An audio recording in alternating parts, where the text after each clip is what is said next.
Okay, so a very good evening to everyone over here. Welcome to Global Next University.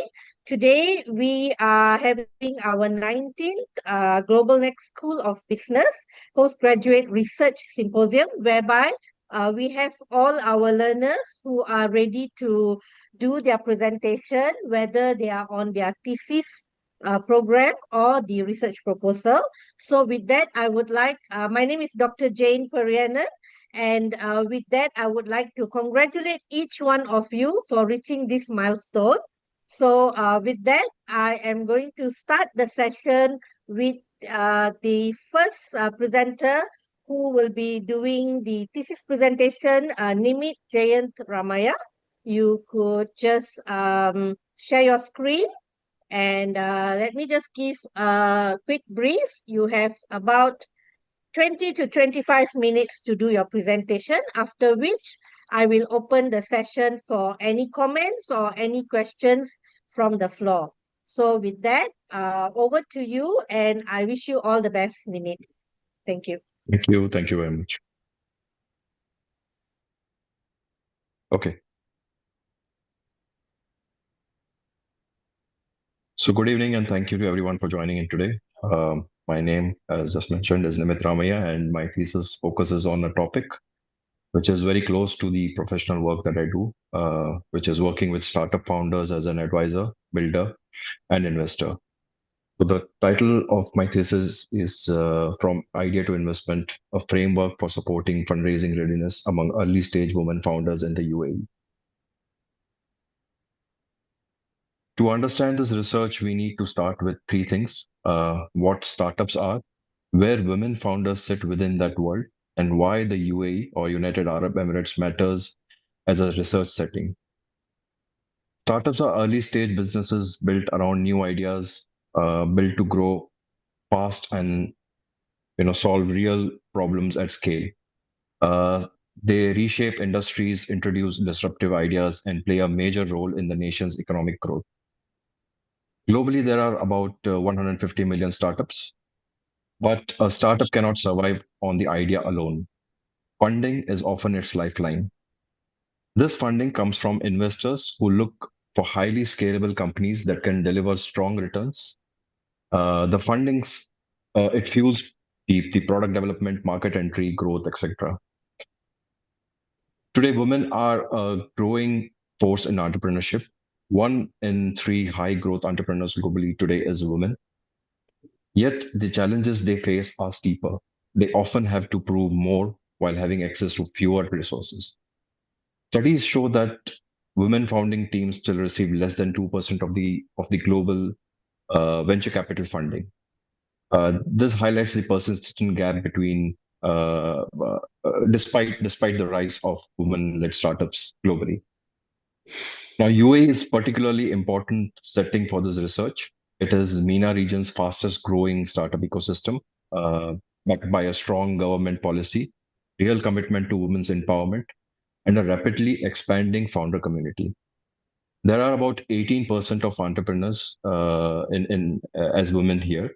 Yet, even with this progressive environment, a gap remains between the support available and the investment outcomes women founders actually achieve in this market. That tension between the strong intent and the incomplete outcome is what this research is about. With that, I present the research objectives and the questions. So early stage women founders in the UAE face challenges in securing, basically for securing funding, but not because the support infrastructure does not exist, but because there is no structured, practical, or context sensitive framework to help them navigate this fundraising journey. Founders are left to figure out, uh, you know, uh, their solutions through trial and error methods. So this study was designed to address that directly. The five research objectives here are, to analyze the challenges women founders face in the UAE, to identify factors influencing the fundraising readiness, exploring enabling variables from their own experiences, examining their perceptions, and to propose a practical framework that improves the fundraising readiness. Ultimately, that is the aim of the research. And with that, the five research questions of the study are, what factors influences this readiness? How aware are founders of available resources? What challenges they face? Sorry. What support mechanism do they access? And what can we learn from their experience to design this practical framework? So with this background, the literature review was done to understand what already exists and where the gaps are. So it took me about 6 months, wherein I reviewed about 75 plus articles through platforms like Justor and Science Direct and ResearchGate. These also included reviewing academic papers, research reports, industry publications, specifically from the VC venture capital and the PE environment. And from this, around 15 to 20 contributed mostly directly to the key insights. Um, the review covered a wide range of themes for the study. So about 10 of them were explored in depth, and five were most relevant to this research and are presented here on this slide in front of you.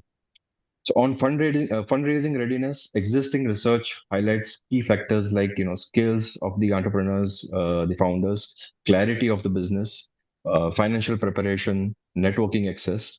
These all are well known, but what's less understood is how they come together in practice, especially for women founders in this market. Then on challenges, we have fundraising for women, which is a complex issue due to its limited network access and ongoing gender bias. Uh, Looking at the regional framework, yes, there are regions like Qatar and other regions in MENA itself which have developed useful models, but they are mostly designed for the policymakers and not for the founders managing their own fundraising journey.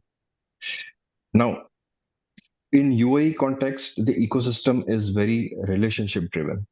Founders rely heavily on personal connections and also dealing with a mix of the cultural expectations, the structural barriers that general research doesn't fully capture. Finally, on the support systems, mentorship institutions and platforms do help, but the impact really depends on how specific and practical that support is. So with this, we have four specific gaps. The first is the lived experience. Existing research identified that the funding gap exists in the UAE, but none has explored how the women founders themselves understand, they prepare for, and they go through the fundraising journey in this market, in this specific market. So what was missing is the founder's voice. The second is the UAE contest gap. UAE is, again, as I mentioned earlier, a distinct startup ecosystem in its own uh, cultural and founder dynamics. Yet there's no research on, or there's been no examination on how women founders experience the fundraising journey within this specific environment. The third is the framework itself, the gap in the framework. Now, existing frameworks are generic, gender neutral, and ecosystem focused. So it is not designed for the individual's raising journey, especially for the early stage women founders raising funds currently. And then there is the inner readiness gap. So three things: confidence, resilience, and emotional regulation. These were acknowledged as barriers in the literature throughout, but they have been systematically addressed as a they have not been systematically addressed as a buildable skill. So they are described as problems everywhere, which I also found during the course of my paper during the RES 803. So together, these four gaps, they pointed out to one clear need, which is a structured and a UAE specific fundraising readiness framework. That is precisely what this research paper is about. Uh, Now, the conceptual framework was built around four themes that emerged from the study. First is awareness, which is about understanding the funding landscape in terms of knowing stages and investor expectations and the available support. Preparedness covers both the practical and the personal side, having traction and the financials ready, and along with the key thing, which is confidence, storytelling, and ability to handle rejection. Access focuses on networks, how founders build relationships, and where barriers still limit entry. The experiential learning looks at what the founders learn from actually fundraising, how the setbacks and the experiences shape their approach over time. And running across all these four is the gender lens, recognizing that women founders are not operating on a level playing field today, and especially in for the purpose of raising capital.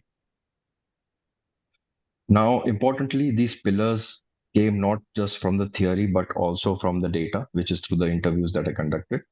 So the theory provided the structure, and the founders' experiences validated it. Now, coming to the research methodology, the research is based on the philosophy that understanding fundraising readiness is a personal and lived experience. Now, that cannot be fully captured through numbers alone. Hence, qualitative approach was adopted, which allows patterns to emerge from the data rather than testing, a preset of hypotheses. Semi-structured in-depth interviews were done using a discussion guide with the early stage women founders. These founders were preparing to raise funds or already engaging with the investors at the stage of the study. And the interviews lasted 45 minutes to 1 hour. They were recorded, transcribed verbatim using an analysis software. This software is called NVivo. I've used the 15th version of the same. This helped in organizing and coding the transcripts systematically into the software. It also helped enabled recurring responses to be highlighted, similar responses to be grouped, and patterns across founders' experience to be identified. The analysis followed the Brown and Clark's six-phase thematic process, which moves from raw data to meaningful themes. Quality was ensured using the Lincoln and Gua's four criteria of worthiness, of trustworthiness, which I'll come across in the further slides. So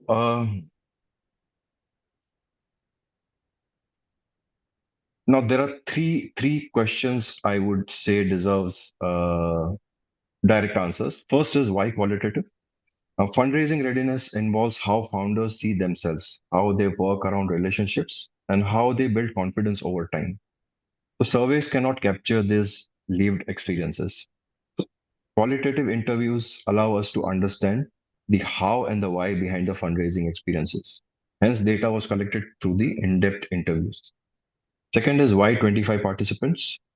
Now, the sample represents about 11% of the early stage women founders in the UAE.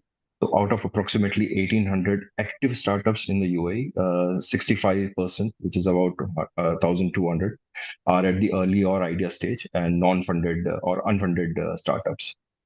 Uh, we also know from data that about 18% of the entrepreneurs are women in this group in the country. So our purposive sample of about 25 is therefore relevant, proportionate, and consistent with the qualitative research norms.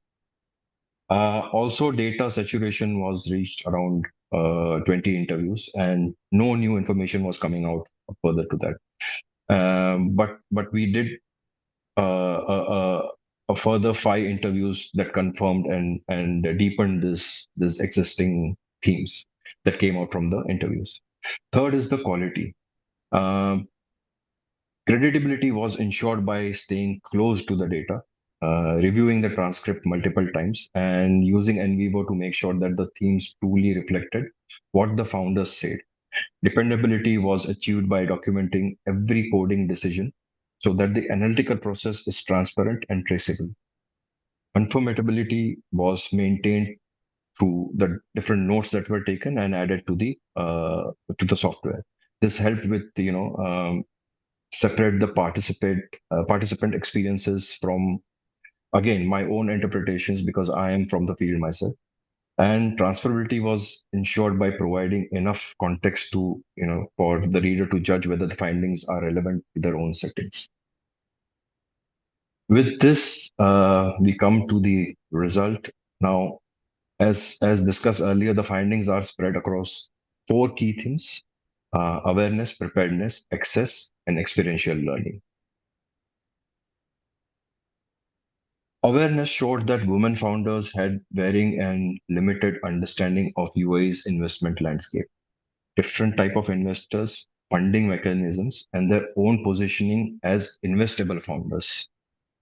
Sorry. As you see, five key themes emerge from under the awareness theme, and NVivo helped organize the data into different nodes, coding responses based on recurring keywords and concepts within the interview analysis.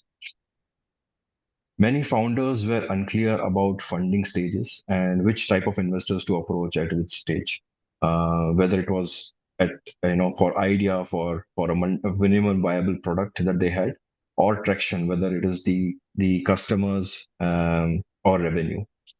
Investors' expectations were mostly learned through exposure, meaning that those who attended more investors' meeting or went to more events, they spoke more confidently about what investors were looking for. Ecosystem opportunities, like being part of an accelerator cohort or attending panel discussions, were mostly discovered informally. But the biggest gap here was identity. Many founders understood the funding landscape intellectually, but didn't see themselves as someone an investor would back. So that sense of being investable was the real barrier here. Coming to the second pillar, which is preparedness. Preparedness among founders, again interviewed, was uneven. The technical side, uh, preparedness also varied widely. So product validation, financials, all these were major gaps. Many founders struggle with even building a, say, a basic thing like a data room and what it should include. Importantly, pitch decks often lacked clarity and structure, and planning was mostly reactive.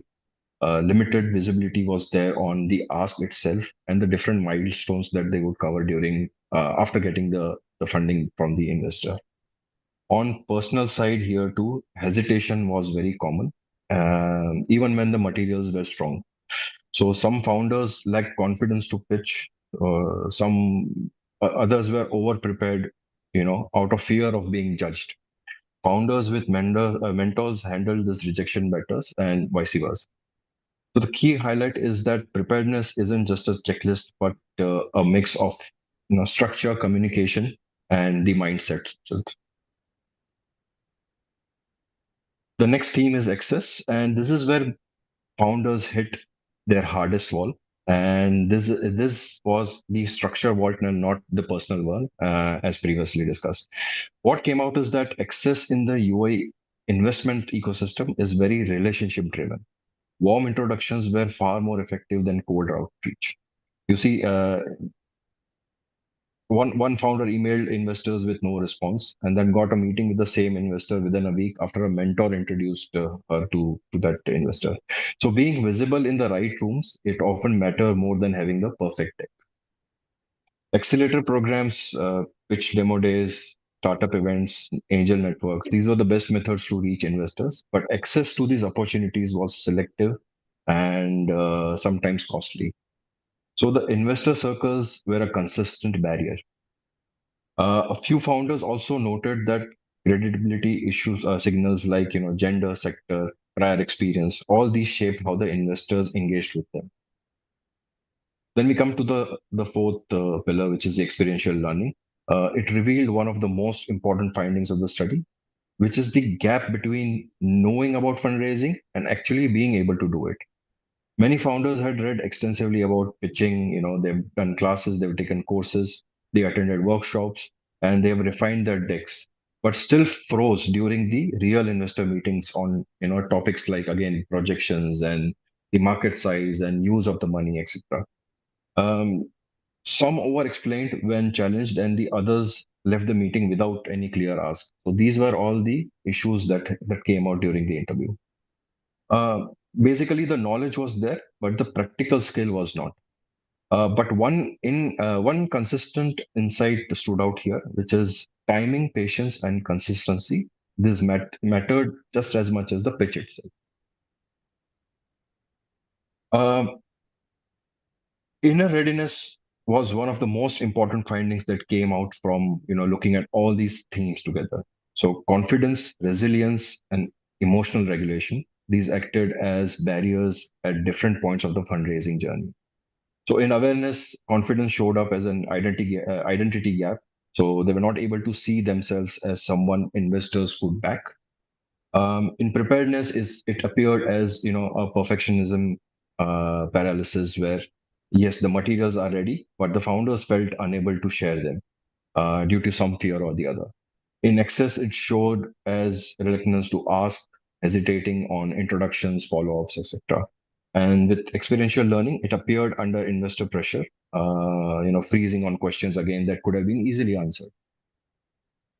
Now, resilience followed a similar pattern. The founders felt intimidated again. They struggled with presenting their work, and there was a fear of rejection. Emotional regulation was important at every stage here. So things like managing stress, staying calm in the meetings, and handling rejections or uncertainty, these were all key criteria that came up. And so, based on all the findings, the APEX framework was developed. This is the applied contribution of this research. So, it is built directly from the study findings. It's structured around four pillars again: awareness, preparedness, access, and experiential learning, hence the name. um, where awareness tackles the landscape literacy and the identity gap.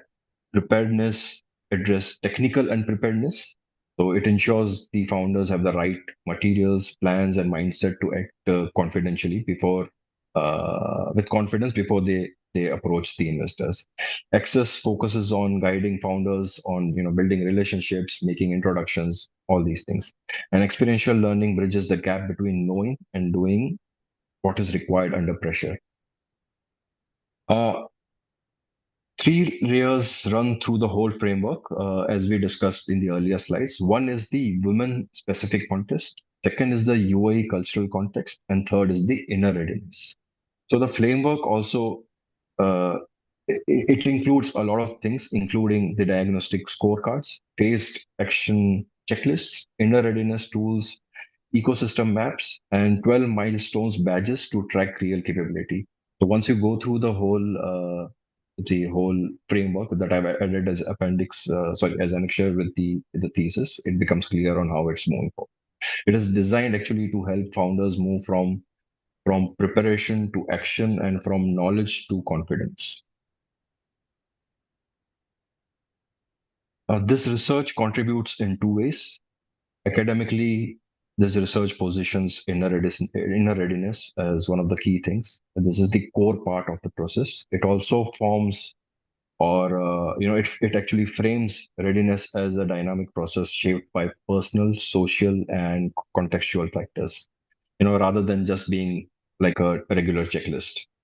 At the same time, it provides UAE specific insights showing how fundraising works within this specific market. And it also advances to research on women's entrepreneurship in the GCC. So in the region, it offers original founder level evidence that hasn't been documented before, which was evident again from the literature review. Practically, this research presents a UAE focused women centered framework built directly from the real experiences of the founders. It highlights the gaps and biases that founders face and helps them improve how early stage women founders are evaluated. The framework also uses clear, observable progress measures, as I mentioned in my previous slide. Um, it also helps the accelerators, investors, policymakers, and other stakeholders as a shared tool there for their ecosystem, for the women founders that are there in their ecosystem. I also want to be clear about the limitation. The sample size of 25, while enough to reach saturation, is not statistically representative. The investor perspective is also not directly captured. The study focuses on fundraising readiness from the founder's side. The framework has been shared till now with about 10 founders, and not about actually 10 founders. And the initial feedback has been positive for now. So two things which I see is clear from the feedback. First is the milestone structure, which they find helpful, and it gives them the clarity on what actually to complete instead of guessing on what to do next. And the second is that the framework is not it's not just coming across as a set of steps or just like a checklist. It's also works as a source of information. So this helps the founders understand and the process while they are moving through it. Um,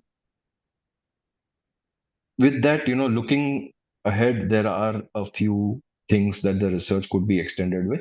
First is, of course, the framework itself needs to be tested over time. So I expect this to be about 6 to 8 months, considering the nature of the process of fundraising. Second is the future studies could include the investor perspective, surely.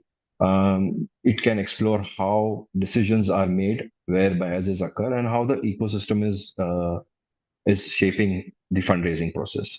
And finally, the findings could be validated at scale, meaning there can be much more sample size. I would suggest around 100 going forward. And this brings me to my closing thought. Yes, women founders in UAE are not less capable. They are actually navigating a system that was not built with them in mind, and doing so without a clear, structured roadmap. In this market where government and ecosystem support for women entrepreneurs is genuine and growing, the missing piece was not intention. It was a practical tool grounded in founder reality. So this research listened to 25 of these founders. It documented their experiences, identified what was missing, and built a response grounded in their own voices. So this Apex framework is that response. I could say that it is first of a kind in this market, and so it is a beginning and not the end. So thank you with this.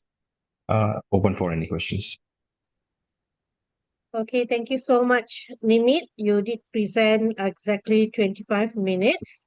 And I'd Yes. like to open the floor for any feedback, any comments, or even question for Nimit so that he's well prepared for his defense session. So the floor is open. You may ask any questions. Yeah, hi, good evening. Dr. Aninda here. Hi, Thank you, Doctor. Nimit, for your nice presentation. And Thank you. the subject matter is very much, relevant in current ecosystem. And you addressed the United Nations SDG 5 goal, which is for the women empowerment. So thanks for that.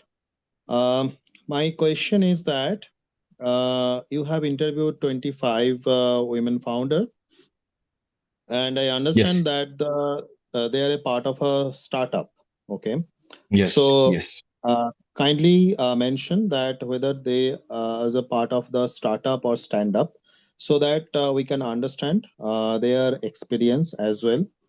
And what I understood while you interviewed these 25 women entrepreneur, maybe they are from different field and their nature of business, their nature of program may be different. In that case, what will happen? You are taking 25 different scenarios at a time. Okay.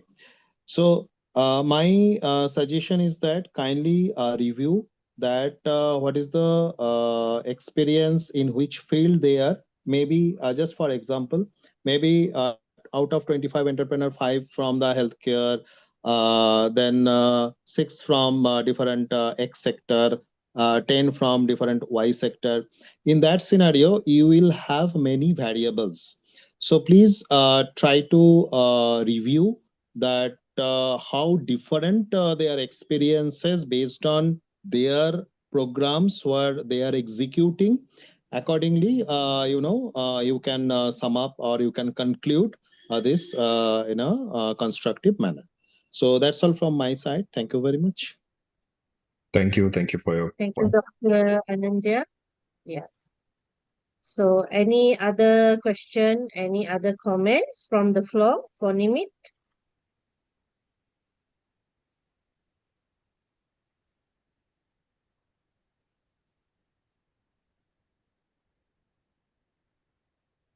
Okay, so if there is none, Me. then Hi, sorry. Hi, sorry. Okay, Limit, I want just to check with you. Your participant, they were from any specific nationality or regardless the nationality? So this study has focused on specifically early stage women founders in the UAE as the whole ecosystem, rather than putting it into different groups. Uh, yes, there is a full list provided in the thesis document, which says that, okay, from which segments they were in at what stage. But all of these were at a very early stage, say from idea to pre-seed, wherein they are looking at uh, understanding the scalability of the project and then getting in touch of investors to back them with investment. So, although all this is covered, this is not the ultimate aim of the project. Here, what we need to, the aim was to understand the shared fundraising readiness challenges, regardless of the nationality and other things, but within the same market context, which is UAE.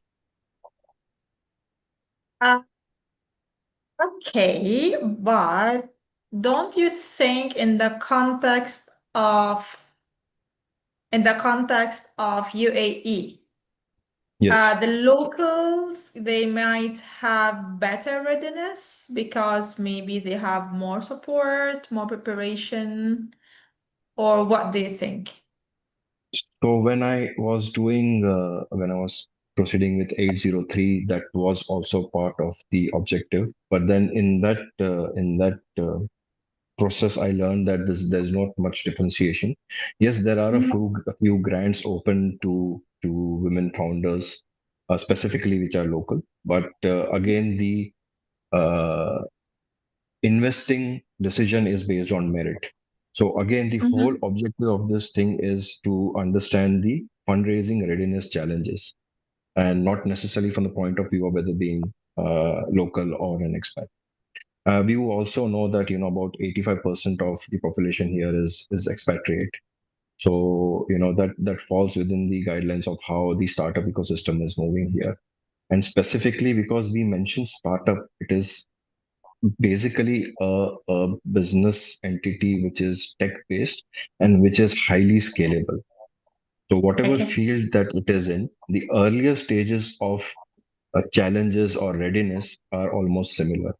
So this came out during the 803, and then I had also mentioned this in the proposal for this thesis. I have not put it here on the slide, but I will do that in my next round, which will clarify this.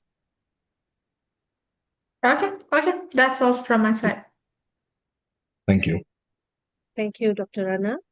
So if there's anyone else who'd like to give comment or ask any question to Nimit, if there is none, okay. Thank you very much, Nimit, and I wish you all the Thank best you. Thank you at very much. your Viva session. Okay, Thank you. you may unshare your slide.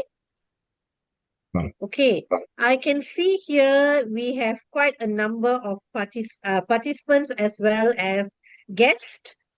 So with that, before I invite our second learner, if I would request kindly for everyone to switch on your mic, switch on your camera so we can take a picture or a photo. Balaji, can you unshare your screen first? Just for a moment. Yeah. I see that there's so many of us. I believe this is the first time we are seeing quite a number of participants here. So thank you very much for your time. I am going to just take a photo. So if everyone can just look at the camera and smile, then I will just quickly take a photo. So with a count of 1, 2, 3, smile everyone. Okay. So just give me a second. Okay. Thank you so much for your participation. Let me go to the next. Yes. Okay. Let me quickly take here. Right. Okay, thank you so much, everyone, for your support. All right, right now, Balaji, you are next. I'd like you to share your screen, and you have 25 minutes. So, right now, I also want to congratulate you for coming to this stage. If you can put on PowerPoint. Yes, I have already. Okay, great. So, your session starts now between 20 to 25 minutes. So, over to you. All the best. Okay, thank you. Thank you, Dr. Jain. Good evening, professors and my dear colleagues. I thank all of you for your presence and also the giving me an opportunity to present my study on the need for the of companies in the UAE to adopt specialized tax software given the recent changes in the tax reforms era. And before I start, I'd like to thank Dr. Rana, without whose help and whose guidance, I would not have been able to complete this project. And also all my other professors, including Dr. Basil, who's also on the call, for their guidance in their during the course. Okay, quick run through the agenda, which I presume is common. I will do a quick introduction, literature review, and research methodology, and I'll focus more on the data collection, analysis, and results, and the conclusion of the study.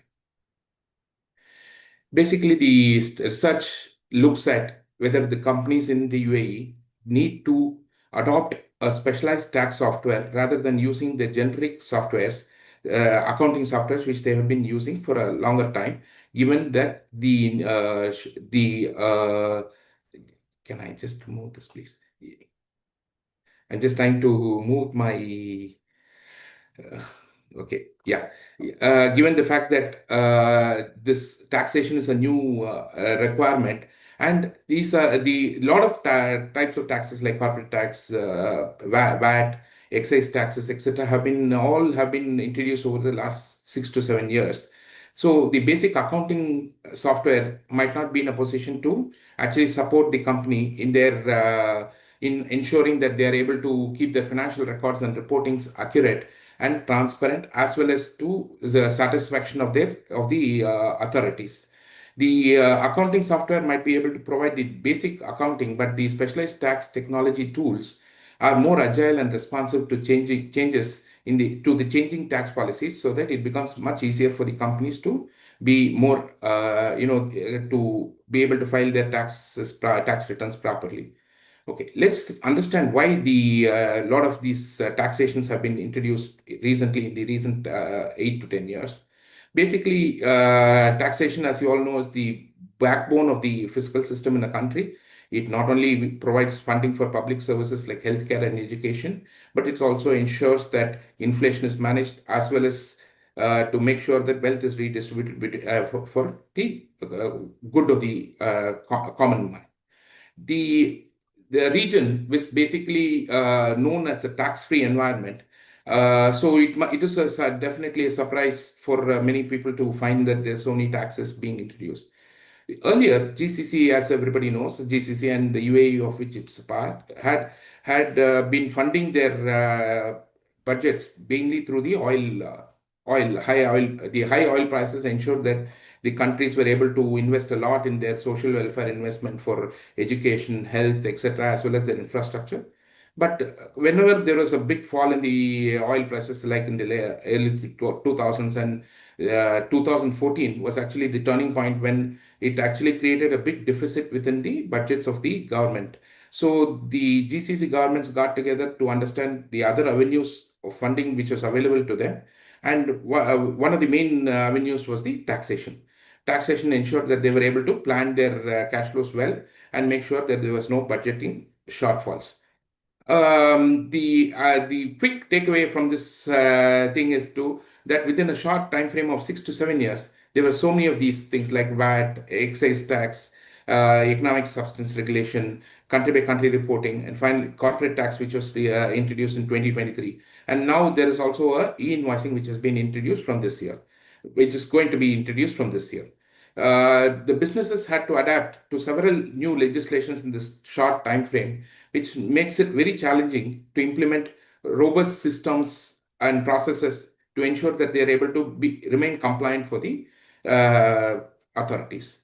And what is the thing? The problem is with this range of regulatory requirements, the companies find it very difficult to report correctly, as well as to comply with the timing, etc. To ensure that the companies are able to cross the bridge in terms of this increased regulatory burden, they need to integrate smart tax technology into their systems. These specialized tax tools, they provide real-time updates on tax rates. The changing tax rates will get updated on real time, and they have built-in checks to catch any errors which have been made by the people who are doing it. It also automates their tax returns, etc., and also provides detailed audit trails, which is required when the FTA, the tax authority, comes in for an audit. And the advantages of using these tax tools is that process is simplified, compliance enhancement happens while reducing the errors, and more importantly, the operational efficiency of the companies is much better now. However, there is a very clear lack of empirical evidence showing how tax technology is affecting the operational efficiency and compliance in the UAE. And apart from all this, there is also the companies are also have their own share of challenges, like the complex regulation. When from a era of where no taxes, they are trying to understand the regulations and to ensure that you are able to provide the data and the information required by these by the tax authorities. Limited staff with their limited knowledge and lack of training, the high cost of implementation for these tax technology tools, and more importantly, whether these are compatible with the existing accounting systems. But by addressing all these challenges, the businesses navigate the complexities of the UAE tax regulatory landscape, and they leverage the tax technologies to ensure that they enhance the compliance and efficiency of the organization. I have identified five major research aims that would address these issues basically for the organization. One is the regulatory compliance, the other is the organizational adaptability, the third is the end user experience, that is the ease of use, and the which finally decides whether the software is going to be used or not. The financial viability of the adoption, that is the return on investment in terms of this software usage and introduction. And finally, the procedural challenges that are faced by the companies. This study it takes a closer look at how the companies in the UAE are adopting these specialized software and how it actually affects their regular operations of business, their efficiency in managing their tasks, and complying with the complex tax regulations. I have five major research objectives based on the aims, and I research questions, and the corresponding hypothesis is also shared on the screen. Basically, in terms of, I will address the research questions first. To what extent does adoption of the specialized tax software improve compliance? That is the compliance part of the thing. The second is the organizational adaptability in terms of whether the organizational readiness and the change management practices that are available influence the successful implementation. The financial perspective, what impact does the implementation of the specialized tax software have on the cost benefit analysis and ROI of the company? The fourth one is the user experience. That is how do the usability, user satisfaction, and perceived ease of use affect their intention to use the specialized tax software? And most importantly, what are the implementation issues? What challenges that the organizations face during the selection, implementation, and the ongoing use of the specialized tax software? Moving on to the literature review.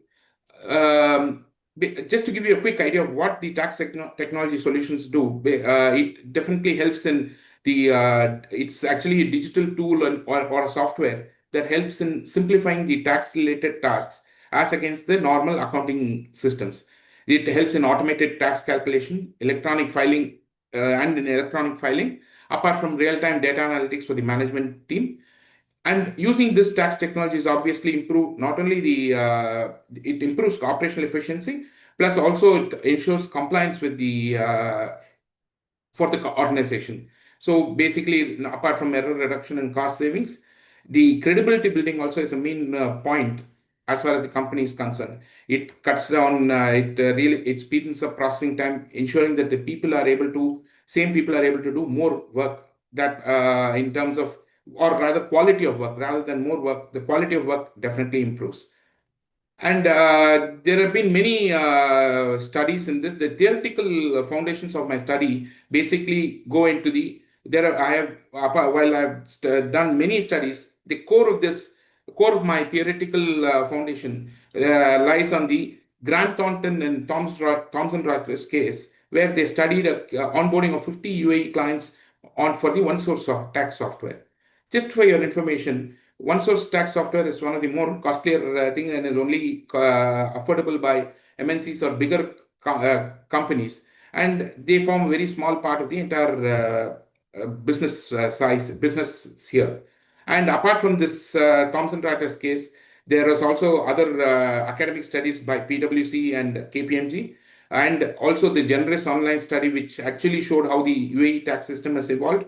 Most important, one of the more important uh, uh, studies was the FTA requirement document for tax accounting software, which provided a benchmark for compliance-ready software. So all these studies made sure that this study would be able to use these information to provide to understand the market requirement for the companies to use the tax software specifically. Apart from these theoretical foundations, there is also many academic and peer-reviewed sources on similar topics. In fact, I am only mentioning around eight peer-reviewed sources, while I had actually also reviewed around close to 50 sources. But most of these sources which I am talking about have very specifically affected my study. For example, the first Al Mubarak et al.'s study on the accounting software adoption GCC among the SMEs, the Al-Hamadi et al. Study on surveys on UAE firms post VAT, and the Al-Haytat study on which examines digital transformation in accounting, and Al-Mansuri, which et al. Study on which focuses on the FTA's technology adoption. That is where the FTA, which is the tax authority, they have started using more of advanced technology to ensure compliance from the tax. All these gave me a real good idea of how I take forward my thing. And basically, while all these assumptions would be that software should actually reduce the compliance burdens and the ease of work, empirical evidence actually paints a more complex picture. This has a clear gap, where especially when based on an IMF study in 2024, where actually the IMF study says that the companies which use this software should be able to reduce their costs. But there definitely there are not much studies which provide the solutions for the gaps which I have identified. The existing research which are there actually focuses on what should actually happen rather than what actually happened after the adoption of these softwares or these technology. And the current studies also did not offer much empirical evidence about the post-adoption results. So this research study which I have done fills that gap by testing a theory-driven model that connects these determinants to the post-adoption outcomes. And I have used a technology adoption frame as a combination of technology based on the above determinants. I've used a technology adoption framework along with technology adoption models. By doing this triangulated approach, I have been able to, this TOE framework of Tomatsky and Fleischer of 1990 very clearly shows the technological fit, organizational readiness, and environmental pressures, which actually comes to the TOE, along with the technology adoption models of TAM by Davis 1989 and the Unified Theory of Acceptance and Use of Technology by Nora Suki in 2019 and Venkatesh et al. In fact, two studies, 2003 and 2012. This clearly gives an idea of it using the TAM as well as the technology in terms of perceived usefulness, perceived ease of use, cost and ROI considerations, and peer influence. This ensures that I'm able to use both the internal organizational capabilities as well as the external environmental pressures that will be able to that influence the use of technology in my study in the by the companies. And my concept is the is very conceptual framework is a very simple thing. The dependent variable being the tax software adoption with based on the TOE, the dependent variables technology, organization, and environment.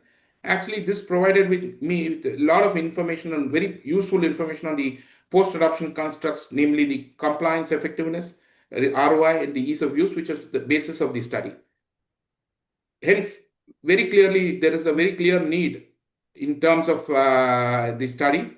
It not only does it address a urgent need of enabling smoother adoption, but also provides actionable insights for businesses and also shapes future technology investments and informs policy. The research methodology. I have used a mixed method data collection strategy. First, I did a quantitative study, used data collection and analysis, and interpreted that for a qualitative phase where the interviews were on a deeper exploration basis, based on the quantitative inputs that I had gained. And there was a final integration which merged both the quantitative and qualitative insights. Using this sequential mixed methods, the triangulation of the quantitative results from survey with the qualitative insights from interviews helped in validating the findings and offering a very comprehensive narrative for my study. Just running through a quick research, the method. The quantitative was basically a cross-sectional survey, while the qualitative was a phenomenological survey. And quantitative, we did survey questionnaires through online survey, while the qualitative was semi-structured interviews by personal interviews. The sampling strategy for quantitative was stratified random sampling of firms based in the UAE, while the qualitative was the purposive subsample of the quantitative study. The sample size actually was against the original 375 samples based on the Krejci and Morgan table of 1970. 388 completed samples were done, and there were 13 self-administered interviews as against the 10 to 12 planned for the interviews. The quantitative survey questionnaire was used 5-point Likert scale with an yes or no response and multiple choice responses also. But the qualitative was open-ended questions. The participant profile was CFOs, finance, or tax professionals of companies who are currently using both generic software as well as adopters of specialized tax technology.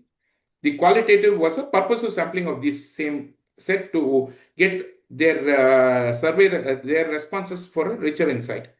The data analysis software used was the SPSS software for quantitative and NVivo software for the qualitative. Okay, now coming on to the focused point. This is probably due to the time constraint, except for the fact that it was the data collection method and purpose was is not addressed earlier. The data collection method was through email and WhatsApp, and qualitative phase was through personal meetings. And the purpose of this whole thing was generalizable insights in the quantitative phase and nuanced understanding of experts in the qualitative phase. Okay, and doing a quick run through of what the SPSS analysis procedure, I'm sure we would all be aware. Once the data was collected, the data was cleaned and uploaded into SPSS. The Cronbach's alpha was used for reliability checking, and apart from that, we also used descriptive statistics, Pearson's and Spearman's correlations, apart from multiple linear and logistical regressions for testing the hypothesis. The findings were also validated, and AMOS was used for the to confirm the measurement models. Finally, these were documented, and an audit trail was created. Similarly, for the qualitative, the NVivo analysis, the interviews were transcripted and uploaded into the NVivo tool, and based on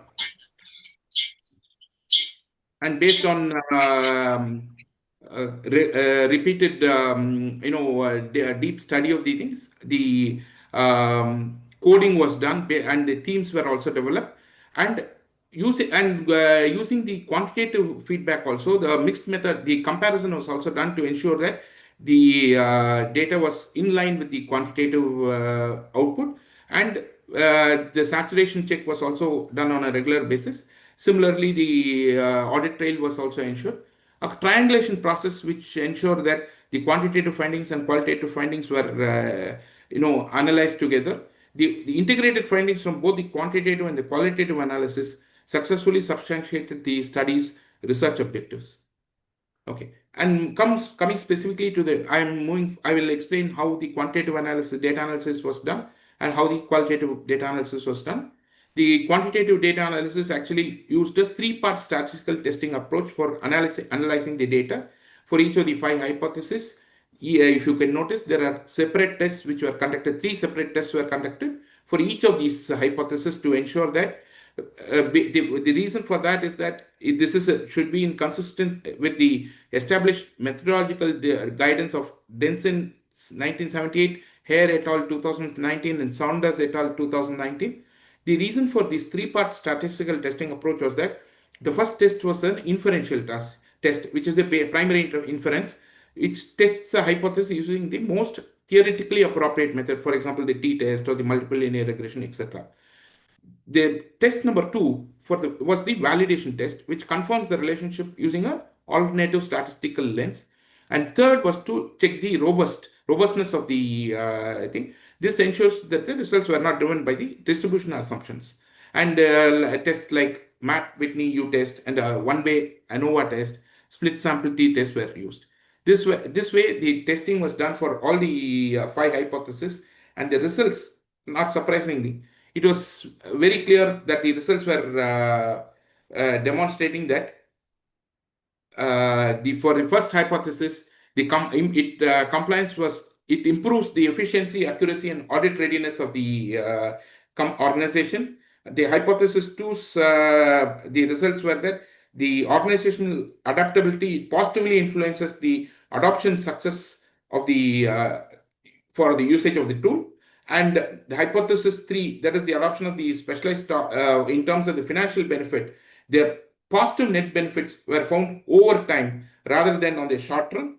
And for the hypothesis four, in terms of the perceived ease of use and the usability, the ease of use and user satisfaction was the key for the user's intention to use the specialized tax software.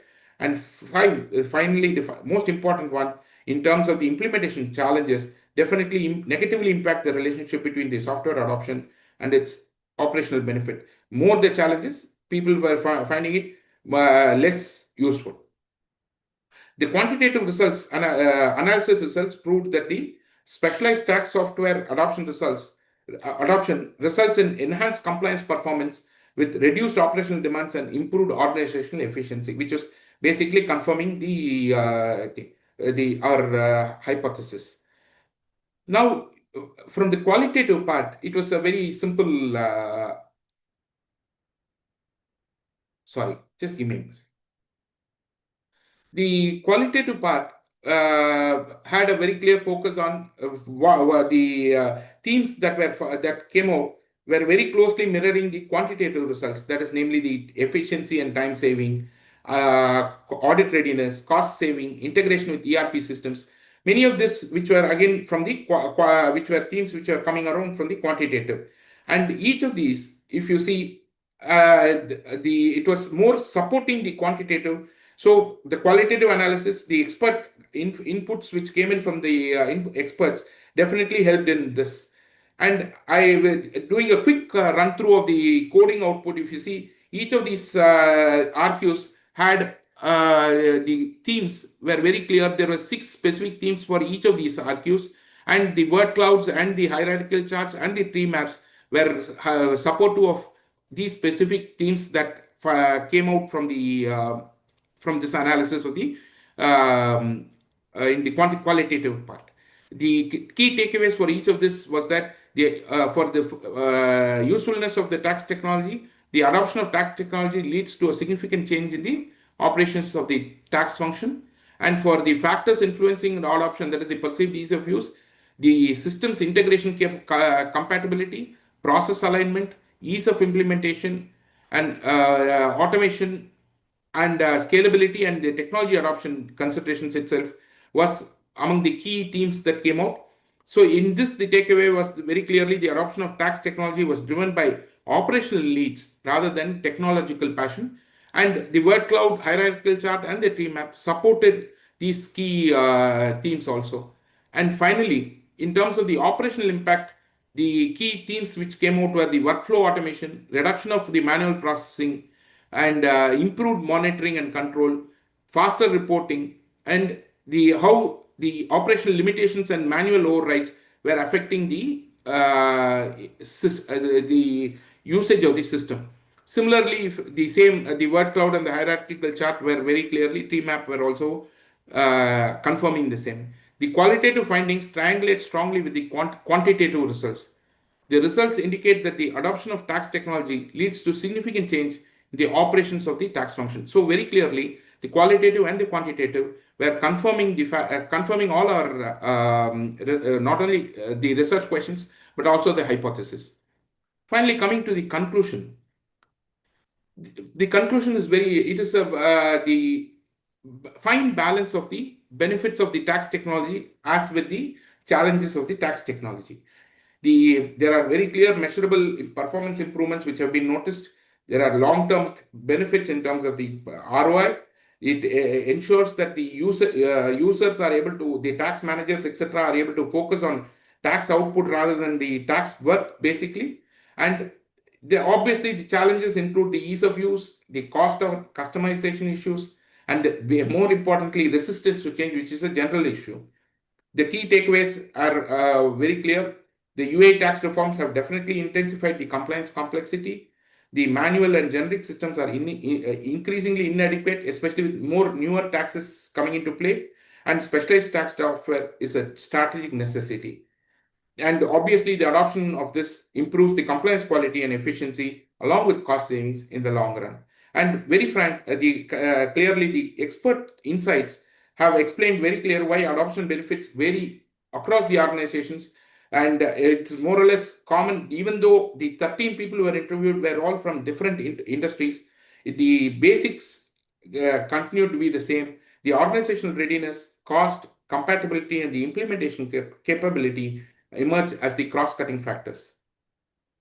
Okay, now coming to our conclusion of this study, very clearly, it is very clear from the analysis that specialized tax software is no longer an optional tool.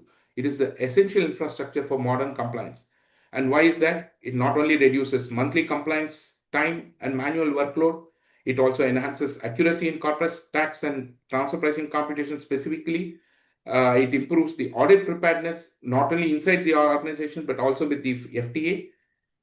And it was also very clear, without automation, the organization risks higher compliance costs, increased penalties due to errors, and audit exposure. And most importantly, reduce strategic focus of the finance teams who are focusing on their tax preparation rather than analysis and how to use that for their tax planning. What the main takeaway of the conclusion is that digital tax systems should be used as a core compliance infrastructure. The cost of not adopting them is now higher than the cost of adoption itself, saying that even though the cost currently might be much higher, on a long run, definitely it will pay for the organization. And the recommendations for the three specific target audience for organizations: transition from the manual generic tools to the dedicated software platforms, which is Okay, best for. Balaji, Yes, you've exceeded 25 minutes. Can you wrap it up, please? yes, No please. need to And read this is every my single last line. slide. I will just, yes, I will wrap it up in the last slide. Similarly, they should invest in the employment training. For software vendors, they should design solutions which will be fully compatible with current solutions, current accounting systems. And for policymakers and regulators, they should promote digital tax readiness programs, especially for SMEs, and provide clear guidance on e-invoicing and transfer pricing. And most importantly, for future, the theoretical contributions and practical contributions have been explained already. But future research, very clearly, longitudinal studies post the corporate tax maturity in the UAE can be attempted. Comparative cross-country across the GCC can be done, and the cost benefits of different types of systems can be used. These are the future research opportunities which are available. Despite the limitations of very less research data on the sample group, as well as the data being collected over a single point in time, and it was difficult to measure financial impact, because that data was not available. Very clearly, the conclusions have been arrived at despite all these limitations. Thank you very much for the attention, and if there are any questions, you're very welcome. Okay, thank you, Balaji. Yes, So please. I would like to open this session to the floor if there's any comments, any question for Balaji's presentation. Anyone?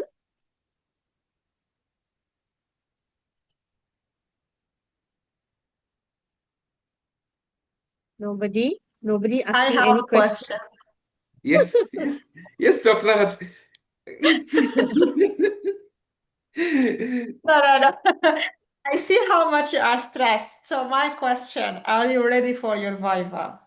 Yes, I am very ready for my Viva. I'm sure you've seen Okay. my document also. I'm sure I'm quite ready. Yeah. So I want just to make one comment. Yes. It's good that you completed your presentation on the given time, which is actually shorter than the time which you're going to have in your Viva time. But you explained very well everything. For me as your supervisor, for sure, I'm very happy to have you. But I want to just make one comment. In certain parts, you were somehow rushing in the explanation because you have a lot of information you want to share. And actually, it's very understandable when you have mixed mode, right? But my advice is try to practice your presentation so you can finish it in exactly 30 minutes without the feeling of feeling rush. Okay, that's what I want to advise. Sure. Thank you very much, Doctor. Definitely, I will keep that in mind and probably consolidate even based on the other presentation. Maybe consolidate 1 or 2 slides. Then it becomes much easier to explain this. Definitely, I'll take that as an input. Okay, thank you. Dr. Basil has something to ask me. I'm very happy.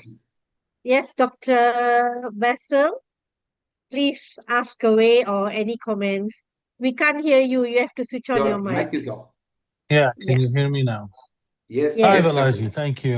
That was very good presentation. Thank you.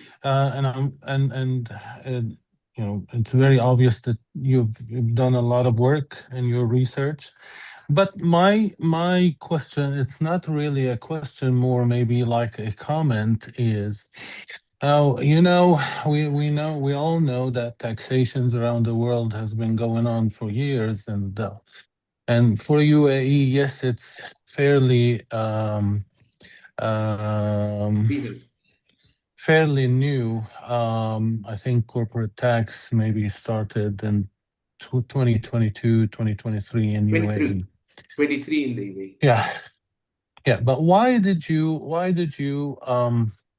do the research in general rather than taking or investigating 2 or 3 softwares? Why? You know, everybody know that, you know, using technology for taxing or for you doing taxes, it's, you know, it's more efficient and effective, and for audit transparency and, you know, all the good stuff that you've mentioned already. Why did you not investigate maybe, and I'm sure already there are tax specific companies, you know, other than what accountants can do, that are employed by corporations in UAE. There are other tax specific, maybe like HR Block out of the USA or something like that. Why did you not investigate certain tools, maybe 2 or 3, then, and find out what would be a more stronger, efficient, effective, better use, rather than talking about using of technology and taxations? Okay. Dr. Basil, what I agree with you.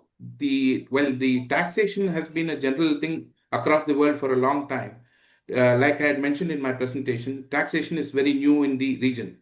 It is only from 2018 onwards that taxes have been introduced in the region.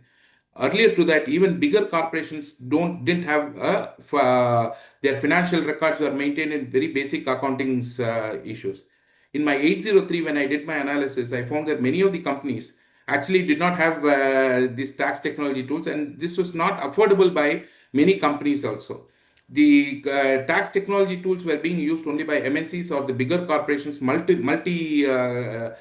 they have groups which had multiple companies. Only they could afford to use, because and they felt that it was basic necessity to take it forward, like what I've come on the conclusion. But the point was that when I did my 803 also with a basic study, I found that maybe close to 80 to 85% of the companies were not using these tax technology tools at all, or probably more, 90% were not using tax technology tools. And even there, only a very few, 2 to 3% were using the high-end technology tools. My reason why I chose this was to understand exactly what was causing these companies not to take up tax technology, while everybody knows that it is going to help in reduction of their, the various advantages that are there. Why were many companies not doing? Was it only cost?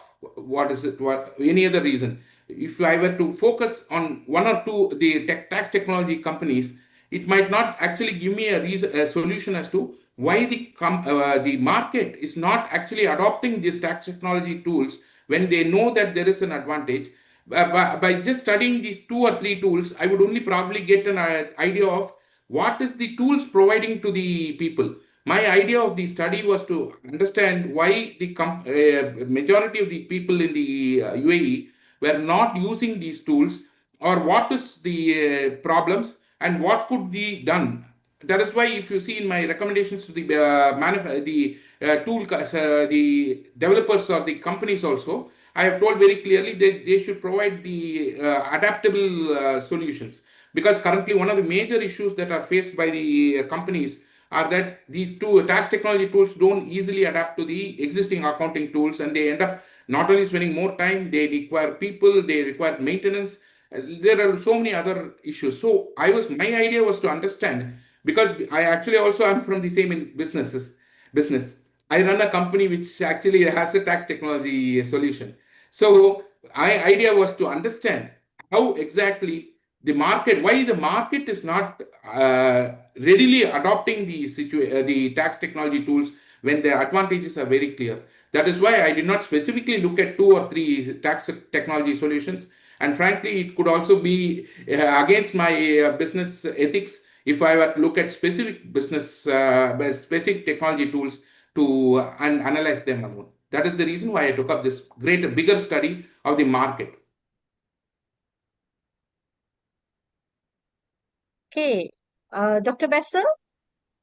To add a Explanation? comment Good to enough. like, Good enough. Thank you. Thank yeah, you, I Dr. want just to add a comment here that thank you, Dr. Basel, for question, and actually thank you that you brought it here, so at least Balaji can be ready to answer in case it comes in his viva. The justification Balaji you give, it's really very nice. And yes, this is I still remember the first time we start discussing about your topic, that the idea behind your research, it's not about specific, because when we talk about accounting softwares, like we know that each software has its own pros and cons, and there is no one software have everything, because it's impossible, So for that reason, like one of the points, we can also mention Dr. Basil or like the assessor in case ask that any softwares, if you test specific softwares and the outcome was this software is not usable because 1, 2, 3, the answer will come from another software developer. I have the solution for that, but they're gonna to lack another point. So for that reason, yes, I remember that when we build the idea of the research was a concept itself, especially as like we know it's a huge investment.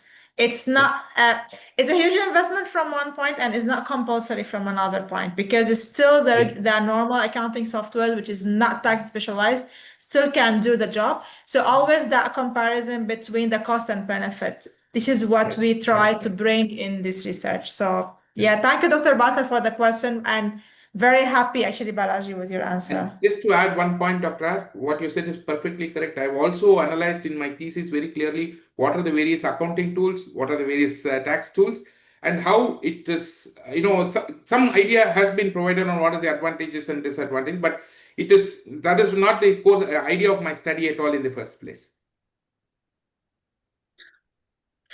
Okay, I want just to add as a supervisor, I don't know whether Yes, others please. agree with me. Just to give you everyone, just to encourage you, I'm sorry, I'm taking it a bit from your time. Just to encourage you, Balaji, when he did his proposal defense, he passed with no corrections. And actually, he was one of a few, because now we have Balaji, we have Sajid, we have, I forgot the name. We have few, they passed their proposal defense with no corrections. And until now, we have no one passed the Viva with no corrections. So Balaji challenging me I that will I take will up the do it. challenge. I'll be the first. So let's see. I'll take From up the my side challenge. from my supervisor, from my side as a program leader, I know that you are a strong learner, and you know what you are doing. So I'm gonna to choose somehow a tough assessor. So let's see how it That's will not be. fair. Okay? Please make a good. I No, have no the problems. I will challenge be able to. taken. I trust that you can do. Okay? I will definitely be able to defend my thesis, doctor. Sure. No problem. Okay. All right. Back to you. All right. Okay. Before I call the next learner, Balaji, I have one comment, and Yes, please. this is also to everyone who is watching the session for your future reference, your future doctorate presentation. If you are doing mixed method, please look at how Balaji's presentation was so very clear. He explained about the quantitative methodology, and then clearly he explained qualitative. So many learner previously, they are not able to explain in a clear definitions of each of these methodologies. So good job, Balaji. The way you presented in your presentation was very clear for anyone to actually follow what you did in quali, what you did in quanti. So to everyone here, please allow me to encourage to follow Balaji's example. Okay. So Thank you so with much. that, Thank you, Dr. Jain. Coming from you, it is a very high thing. Thank you so much. Thank you very much. most welcome, most welcome. Okay, so right now we have Muhammad Asif Khan to share his presentation on his thesis. So Asif Khan, over to you to share your screen. I wish you all the best and congratulations for coming to this stage of the research, and also to Dr. Mamata for guiding him. So with that, the floor is yours, 25 minutes from now. Over to you. All the best. Thank you so much, Dr. Jain, and good afternoon, good evening, everyone, depending on the regions they are. My name is Mohammad Asif Khan. I have basically I'm going to present a thesis on new distribution model for IT distribution companies in the Middle East and Africa region. But before I start that, I definitely like to thank my mentor, my guide during the entire academic process, Dr. Mamta, and of course, Dr. Jain also has helped me a little bit when I was struggling with NVivo, and she has really, really helped me a lot to do that. My peers, and I want to thank the participants, the interviewer, where I conducted the interviews from the leading distribution companies as well as from the different, the CXOs and CSO levels during this study. This topic is a bit on the technology-oriented topic because I find this is really exciting and more relevant in this market. And why? Because this is more evolution of the technology.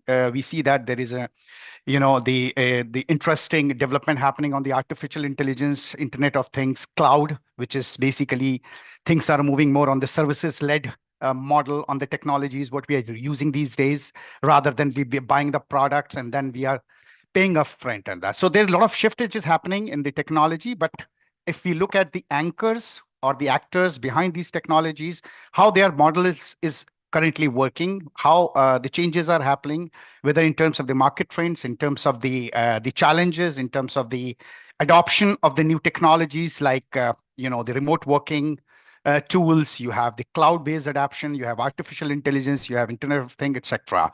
And then, of course, what are the enablers and how we can actually build those technologies for those actors. So this is basically developing a new growth model for the distribution company. Distribution, let me clarify the term. Distribution companies in the IT business is a middle tier. Vendors or the manufacturers build the technologies, likes of Zooms, Microsoft, etc. Then they give it to the region specific companies which we know in the market called distribution, and then they sell it in specific markets for the channels, reseller, dealers, etc. we can call it, and then the final end user. So that's the entire process which is working in the entire technology landscape when we are looking at the distribution, the selling model or distribution business model across Middle East and Africa. So this is the focus on Middle East and Africa region. Obvious reasons has a very diversity, structural diversity. It has got digital, the opportunity, and it has the heterogeneity. So it can actually provide a lot more analytical depth in this study and how the entire model can be built for the new growth. All these studies, which we see that in this particular, the segment is based on a very specific topics, not a specific region, not a specific model, etc. So I'll be evaluating those, the topic in details. So this is my presentation roadmap. I'll be talking about why MEA distributed model is under pressure and why the topic is so important, why this discussion and why this kind of research is more relevant in today's environment. Of course, what literature reviews talk about these technology shifts, channel changes, and the recurring revenue model, or most likely the cloud adoption model. What are the methods I have used in terms of the thesis, whether what kind of technologies, what are the findings? So these are basically the flow. I'll be talking about that, and of course, it demonstrate what is the need for the new growth model built around service-led orchestration or ecosystem orchestration, which is built around the services, digital marketplaces, recurring revenue logic, financing innovation, and ecosystem collaboration. So these are the things which is basically combining the entire model of the IT technologies company or IT distribution company across Middle East and Africa region. Why this is important as of now? Obviously, the traditional model or the legacy model is weakening because if we look at the technology, it's evolving on a daily basis. If you look at that, so hardware is no longer going to be the future in the market for technology. Most of the things are moving more on the software side. Obviously, the business has to refresh. Business has to go from the logistic to service orientation model. So it does not guarantee further growth because the margin pressures are there when you are selling the hardware, when you're selling the product, which is more on the hardware side. There are a lot of challenges and it's becoming more in commoditization. If you look at the evolution of Amazon, if you look at the evolution of the online selling, it's going more and more from the distribution towards the logistics-based company. So the distribution of the hardware is shifting from the time from the traditional business model of the distribution company to become more on the logistics companies like UPS, RM, etc. They are doing much better job than the traditional digital. So obviously, the model is weakening and the advantage is weakening. Demand is moving towards the services. So of course, as I said, that customers are looking more and more, especially post COVID-19, when the things have gone shut down completely. People started moving towards more remotely. And right now, even if you look at the hybrid model, is very popular. So obviously, the demand is moving more on consumption based. I want to use what I pay, or whatever is my services. I'm looking at it.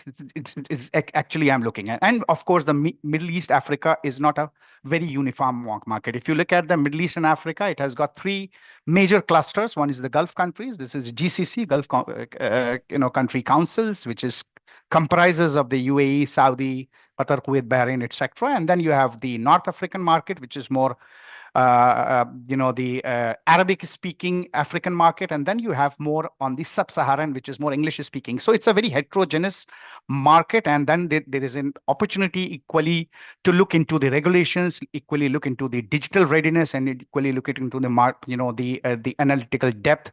What we are talking on the study. if you look at that, obviously, the balance of the thesis is, as I said, that GCC market has a specific cloud agenda. They are more matured in terms of the digital opportunity.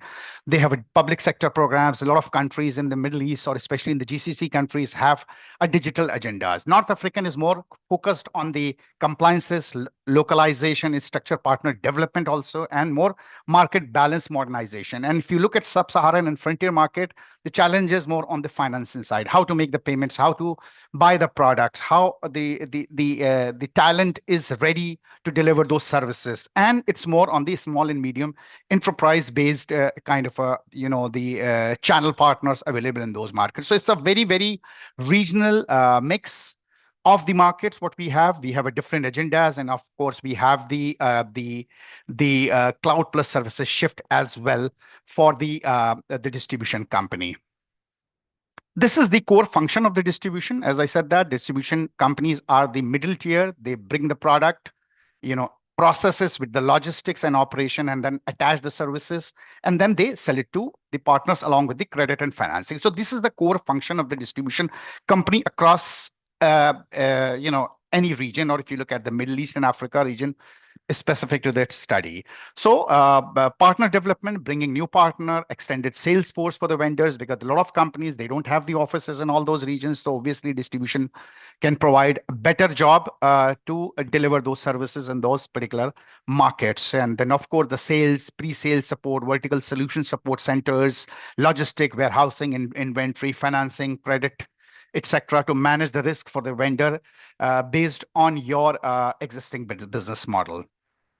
There are three types of business model in the distribution company. One is, of course, the value-added distribution company, which is precisely my focus in this study. And then, of course, the broadline. Value-added distribution companies are talking about more enterprise-grade products, more servers, storage, etc. Broadline is more on the volume kind of a business, and fulfillment is more like a logistical services. Broadline, the example more is the cartridges, printer, toners, etc. And fulfillment is more on the specific, the DVDs, CDs, and all those kind of a model, which is more on the transaction base. So the margins are high, revenue is low in value-added distribution, but when you look at fulfillment, the revenue is very high and the margins. So that's how the three models, which are more relevant for this industry or this study, but focus is more on the value-added distribution because the entire shift is on the services, cloud, artificial intelligence, IoT, etc., based product portfolio. This is the problem statement. If you, as I've explained that, these are the problems which we see in the existing model. One is, of course, the commoditization and the price competition when you have the hardware-centric distribution model for the companies. And it's pure product-based distribution. Demand is shifting. As we see that, the preferences of the customers are moving from product to the subscription, cloud-based services, integrated, entire orchestration, entire cloud-based model, capabilities gaps. The talent is more and more the limited in the market. If you look at the traditional skills or traditional talents in this region, is more focused on the hardware-centric model rather than more on the cloud and commercial execution-based talent. And then, of course, the vendor pressures, because the manufacturers are more and more evolving on the software side of the business. Most of the technologies are built around the subscription, built around the cloud-based technologies, built around the hardware-less kind of a product which is coming in the market. So there are four basically the problems we see: the margins, demands, capabilities, the talent, vendor pressure, etc. So that's why one of the reasons they are moving more from the traditional business model to ecosystem-based orchestrators. If you look at the research aim, we propose a new model for the value-added distribution company across Middle East and Africa. Objective is to analyze the current market trends, how it's shaping the entire distribution industry, examine the challenges, and then we have the how cloud and the new enablers support this growth. So trends, challenges, and what are the enablers to build around the distribution new growth model. Research question, we have a 4 research question which is identified from these 3 objectives. What are the market trends evident in the IT solutions offered by the distribution company. So we analyze that. What are the primary challenges in existing distribution model, and what are the impact of the cloud-based solutions bringing to IT distribution company, and what are the key enablers, or what are the growth levers to implement this new growth model.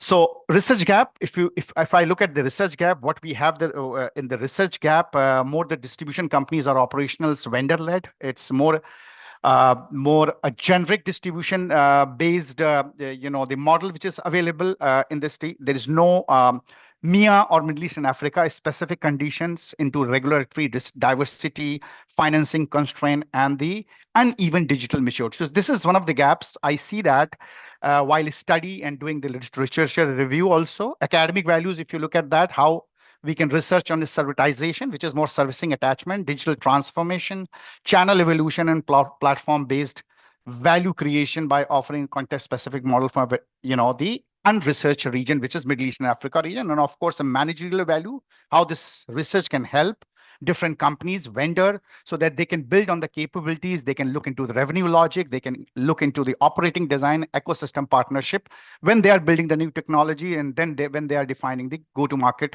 model across Middle East and Africa, or in general specifics.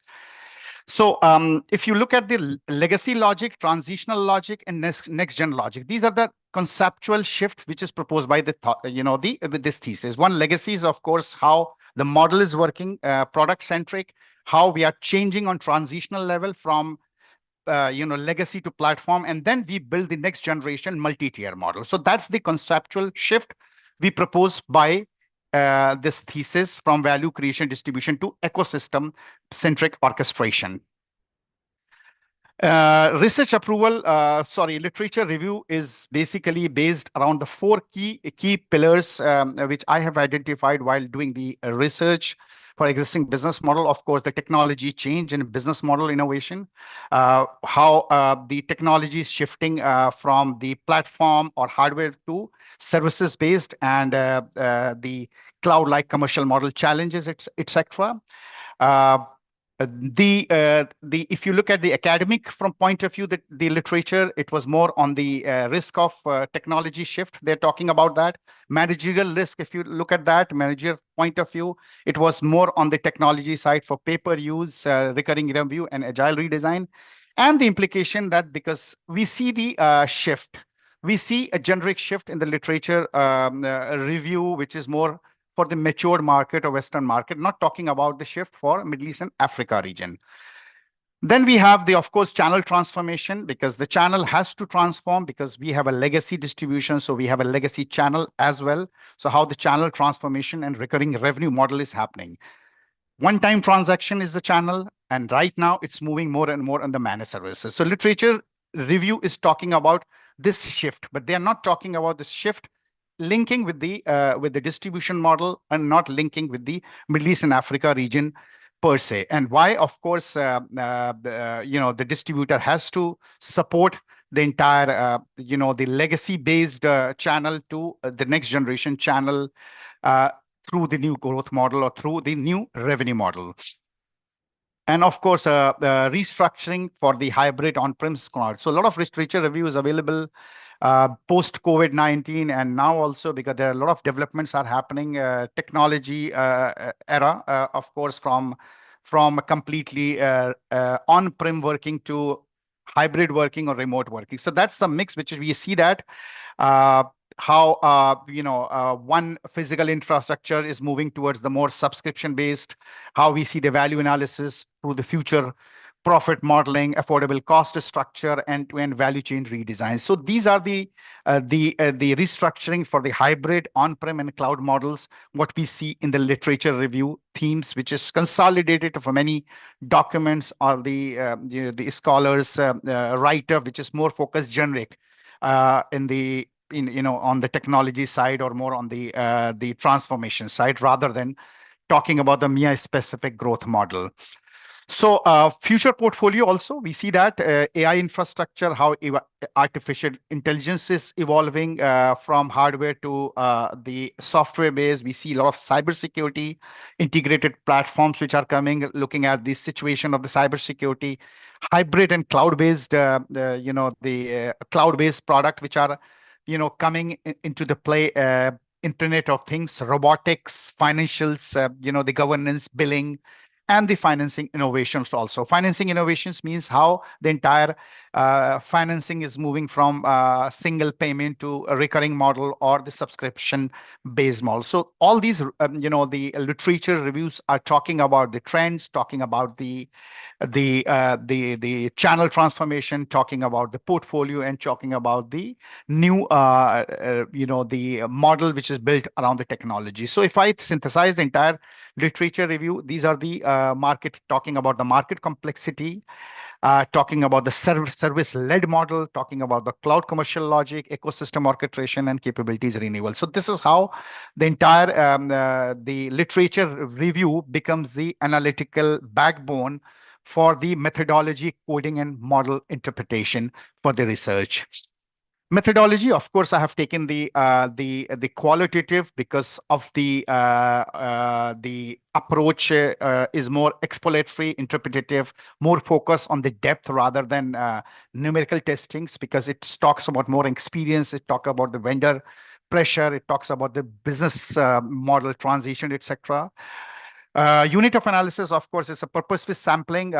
We took the different industries, the vertical-based industry in the IT and communication. We took the different regions for the analysis. I took the distributors. I took the vendors for this analysis through the form of the purpose with the sampling or unit of analysis, and then of course the rigorous and the grounded growth model rather than a very abstract speculation, because it's more based on the academically literature based grounded theory, tightly integrated with new the model development what we or I have come across with this transition. Uh, there are 10 samples, of course, a purpose-based sampling based on the strategy, channel, and technology change. And then, of course, the sample size was for 10. The respondent from different IT vendors, different industry, different region across Middle East and Africa with the experiences, what they have.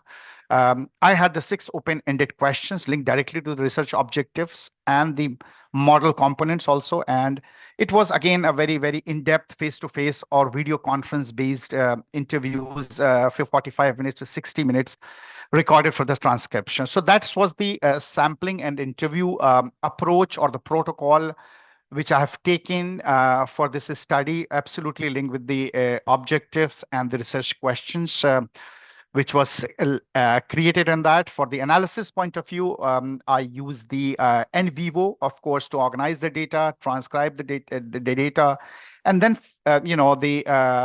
put the open coding initial theme identification, and then theme development and the review. So that these are the 3 steps which is being processed through the in vivo software, which I have used. And it's more thematic analysis to the explanatory themes which has been created from the transcribed interview.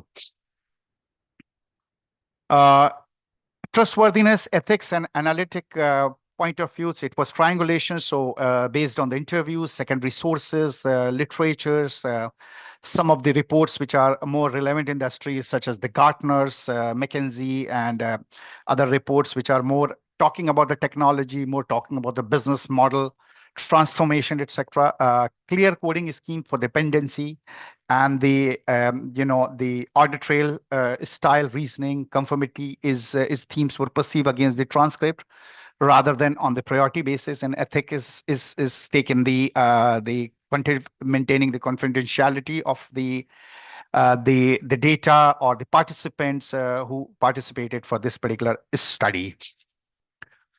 So findings, the last part and the most interesting part of the study, which is built around the research questions. So what are the main market trends. Obviously, with the analysis and with the questions which I have discussed with the participant, it's a strong shift on the market trend from physical product towards a service. If I like to define in a single line, it's more on this cloud based. It's more on the managed services. It's more on the collaboration. It's more on the technologies like AI, analytics, cybersecurity, cloud marketplace. These are the instruments for the peripheral themes. And that's how it was coming and evident from the market trends, which research question one was defined, and that's the finding which came from the entire analysis. And they were talking more and more pushed towards the consultative role. So when the discussion and analysis was happening on these research questions, the response was quite uniform. Distributor has to push more towards the consultative role and more towards the technical enablement, more on the deeper partner engagement to adapt the new technologies, etc. And this linked back to the literature because the literature was talking about the technology, but how these technologies were linked from the technology perspective to the distribution business model was actually the missing. So this is the part which was covered through the new or through the study which I have proposed in this new growth model. The second finding, what were the challenges? Of course, the challenges are evident, existing in the market because it's more hardware centric product. So obviously there is an economic strain, a margin pressure, because if you have more hardware based, the longer cash cycles, financial risk, and the strain is there. Long payment cycle, different market, a very heterogeneous market sector and Middle East capabilities. Because if you are moving towards more on the cloud side, there is a capability problem. You have operational strengths because the legacy system is both more based on the logistical basis rather than the digital commercial based complexity. And of course, the vendors are having a strategic pressures to adapt more technology and set up the entire new growth model. So this is also represented because that's the business model inertia in the existing, and the recurring revenue model was also into the form of transition. Prior studies, of course, shows the struggle from the legacy margin structures, etc., and the operating procedures on that. Cloud, that's the central theme of the whole distribution model, how this is impact can bring. Obviously, it can bring the revenue impact, it can bring the impact on the platform which we are going to use, it can bring the relationship, and it can bring the capabilities impact also. So that's how the model is moving on the revenue side, how we are moving from the one-time payment towards the subscription-based model platform, from a logistics, a pure product selling to marketplace, relationship, more long-term relationship with the vendor because we are into the life cycle management. And then, of course, the capabilities. So you're raising the bar by building the new talent across the new technology, which is more dominated around the cloud-based solutions. So what are the enablers? So we saw the trends, we saw the cloud impact, we saw the channel transformation. So how the new growth model can enable? So obviously the digital marketplace is the first enabler. You need to build on the talent side. You need to have a vendor collaboration, which is jointly doing the investment. Data automation, we or the distribution company has to invest more on the analytics, AI-assisted decisions, and the smarter operations. And then, of course, the different kind of financial tools, which is more on a recurring model, more on a life cycle management when you're collecting money rather than you take the money and the product is sold. So this is also indicates the future growth enablers in the MIA, not only strategic, but more on the operational side as well. So if I look at the total, the integrated finding from the legacy product distribution to ecosystem-based orchestrator, it's an identity, identify or identity reinventions from logistics to the cloud-based, cloud-centric product, bringing more product from the cloud side, financial innovation, changing the financial model, talent, and developing the growth lever through the talent, and of course regional differentiations. Every region has a specific, specific methodologies to be applied in the regions, whether for North African market, Gulf market, Sub-Saharan. So it's not a uniform model. So these are the main orchestrators which can build the new model or which can actually substitutes the new growth in the distribution model. So these are the implication, and this is a roadmap. If you look at the trails, there are basically the 4 stages: 0 to 6 months, more on the current revenue mix, partner segment, and then system readiness. Then, of course, from 6 to 12 months is more on the commercial capabilities, building the marketplace, provisioning, billing, and renewals, kind of a system ready. Service attach is the enablement from 12 to 24 months, and then of course the next 2 years to build the analytics, automation, and region-specific operating playbook. So that's the roadmap for the MIA growth model and the implementation of the process. Contribution-wise, it's definitely can add a lot more to business and research because it's a very context-specific model for MIA IT distributors. So it's not only for the, not a very generic, it's a very, very specific to Middle East and Africa region, and it's beyond the transactional role into digitally enabled service-oriented model. So that's the business and the research content. Obviously, the limitation for this study was Middle East and Africa and value-added distribution. The companies which I have taken that, and of course, future model or the recommendation would be to test this model more quantitatively, because when you have this model in place, you can compare this model between the two regions numerically or statistically, that this is the growth and this is how you do that. But right now, the model which is more evolving is through the more on the interpretation side or more on the transition side. So that's my final slide, and that's how the IT distribution companies in the MIA, of course, need a new growth model because it's going through the transition phase, because we see the transition of technology, but the actors which are part of the distribution company or the actors are more moving towards more on the orchestrator. So that's it from my side. And if there is any question relevant to this research, please go ahead. Yes, thank you very much, Asif, for that presentation. Very interesting. So, yes, within the time frame that was given, so I'd like to open the floor for anyone who would like to give any comments or any question for Asif in preparation for his defense.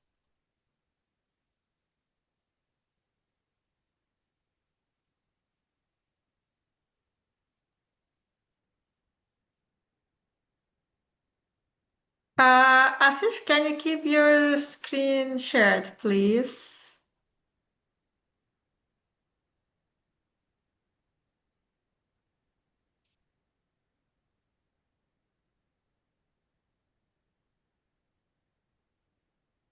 Can I just see your research questions and objectives, please?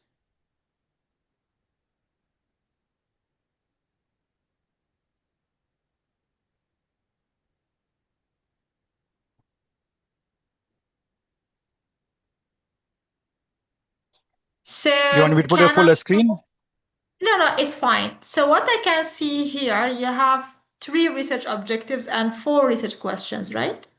That's right. And okay, which of your objective been achieved? All. So of course, the 3 objectives were more on the market side, challenges, and the enablers. So these were the 3 objectives. So obviously, the research questions were built around that. The straightforward for the market trend for the research. Question 2 and 3 are more on the challenges side. One is the existing challenges, and the second is more on the technology challenge, how the cloud and how the AI and how IoTs are moving towards more on the distribution side. And of course, the key enablers. So obviously, with this research, I try to cover all in terms of the findings, the interviews, analysis, and the secondary information which was available in specific to these specific research questions and meeting the 3 objectives. One question. I can see Yes. question number 4, which is what key enablers facilitate implementation of the new growth model, right? That's right. This one reflected in which objective? This is objective number 3. And your question number 3 reflected in which objective? R2 and R3. Sorry, RQ2 and RQ3. So you are doing kind of mix and match. That's right. But I believe your supervisor for sure advised you that in the research questions and objective, we don't mix and match. It's No, one it's question plus one objective. We cannot, because let's say now, in case when you are testing, you see that the outcome, you are able to answer half of the specific question. In case you are trying to put for one question, like, I mean, like for two questions, one objective. So it's not gonna to work properly, right? So just again, recheck with your supervisor. I'm sure she advised you about that, about your questions and objective, because in the research we cannot mix and match. Okay? okay. Yeah. So this is very important, that if you have 3 questions, you must have 3 objective. If you have 4 questions, you must have 4 objective, because the main and the research aim covering everything, by the way, is not like one of it. It's covering everything, is a big umbrella where under it you have pieces, which is, let's say, 3 questions, 4 questions, whatever it is. But please make sure to check Sure, this ma'am. before you go ahead for your viva, okay? Sure, ma'am. Thank you. Okay. Okay, thank you, Dr. Rana, for that input. Anyone else have any question for Asif so he can review or answer any of your questions that you have?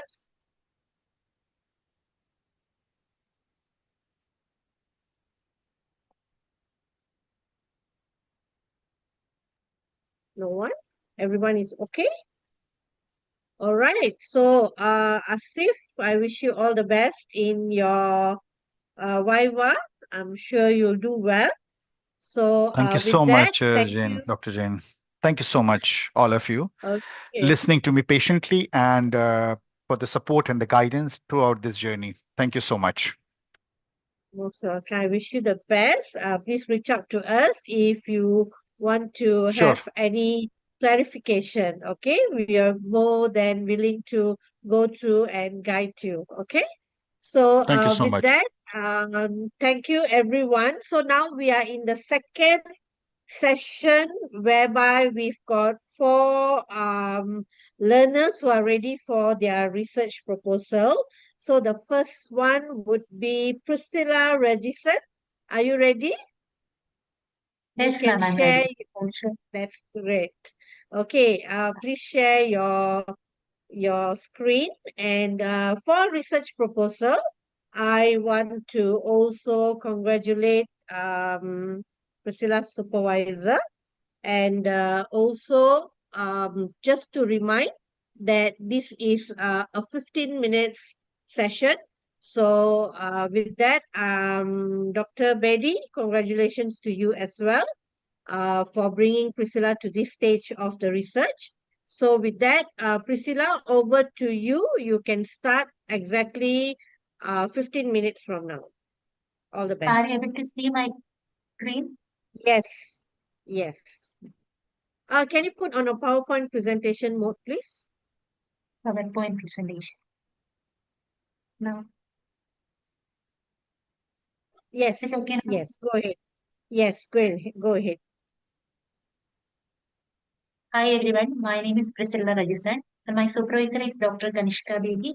And title of my study is Shift Work and Quality of Work Life, examining the influence of transformational leadership on nurses in multi-specialty hospitals in Karnataka. And agenda for the presentation include an introduction followed by the literature review section, and then the proposed methodology for the study. Coming to introduction part, quality of work life or QWL is an important concern in healthcare because nursing requires both skill and compassion. QWL is a multidimensional concept that includes factors like working environment, working condition, workload, work-life balance, and job satisfaction. Leadership styles, especially transformational leadership, can influence the nurse's QWL. At the same time, shift work can disrupt the nurse's routine and well-being, negatively affecting their quality of life. However, there is a need to better understand how these factors interact. And this study aims to examine the relationship between shift work and QWL and the moderating role of transformational leadership among nurses working in multi-specialty hospitals in Karnataka. It also aims to suggest the strategies to improve the QWL of nurses facing shift work challenges and to enhance the transformational leadership practices. Problem statement, quality of work life significantly influence the nurse's performance and retention. However, shift work is common and often leads to fatigue, stress, and reduced well-being among nurses. Although transformational leadership can enhance the motivation, job satisfaction, and overall well-being, managing these challenges remains a concern. So this issue is particularly relevant among nurses working in multi-specialty hospitals in Karnataka, which is a major healthcare hub, making it an appropriate setting to examine the study variable.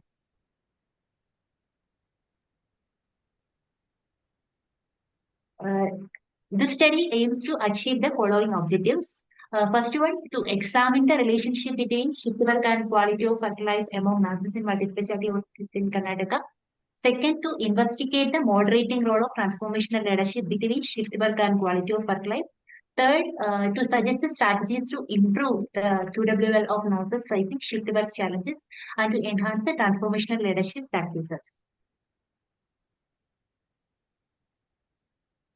And the research questions of this study are as follow. First one, what is the relationship between shift work and quality of work life of nurses in multi-specialty hospitals in Karnataka? Second, does the transformational leadership moderate the relationship between shift work and the quality of work life of nurses in multi-specialty hospitals in Karnataka? Third, what strategies can be suggested to improve the quality of work life of nurses fighting shift work challenges and to enhance the transformational leadership practices in multi-specialty hospitals in Karnataka? And the study is significant as it provides a useful insight for the hospital administrators and policymakers in developing effective workplace policies and better shift work scheduling strategies. It also valuable for the nurse leaders as it highlights the importance of adopting a supportive motivational leadership approach to create a positive and healthy work environment.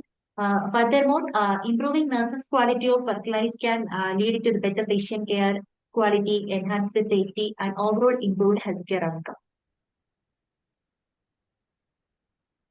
Coming to the contribution and summary of the introduction section, this study has the theoretical, practical, and methodological significance. Theoretically, it extends the knowledge by examining how the shift work affects the nurses' QWL and introducing transformational leadership as a moderating variable, enhancing understanding in healthcare setting.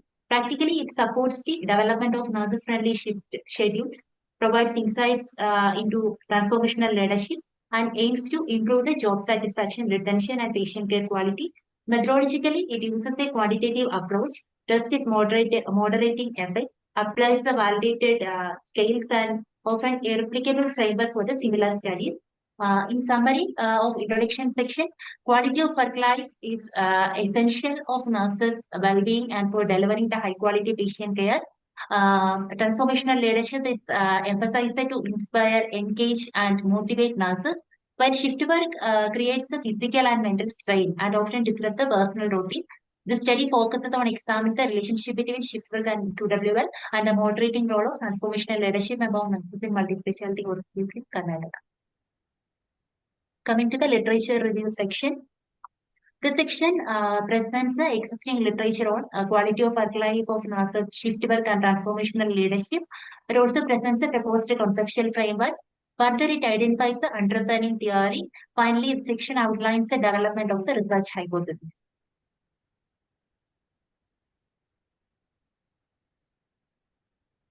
This section presents some selected literature on quality of work life and transformational leadership among nurses. Starting with quality of work life as a dependent variable, the literature shows the social demographic, organizational, and psychological factors influence the nurses' QWL. It also highlights that psychological, physical, and cultural aspects significantly affect the employee's behavior and overall well-being.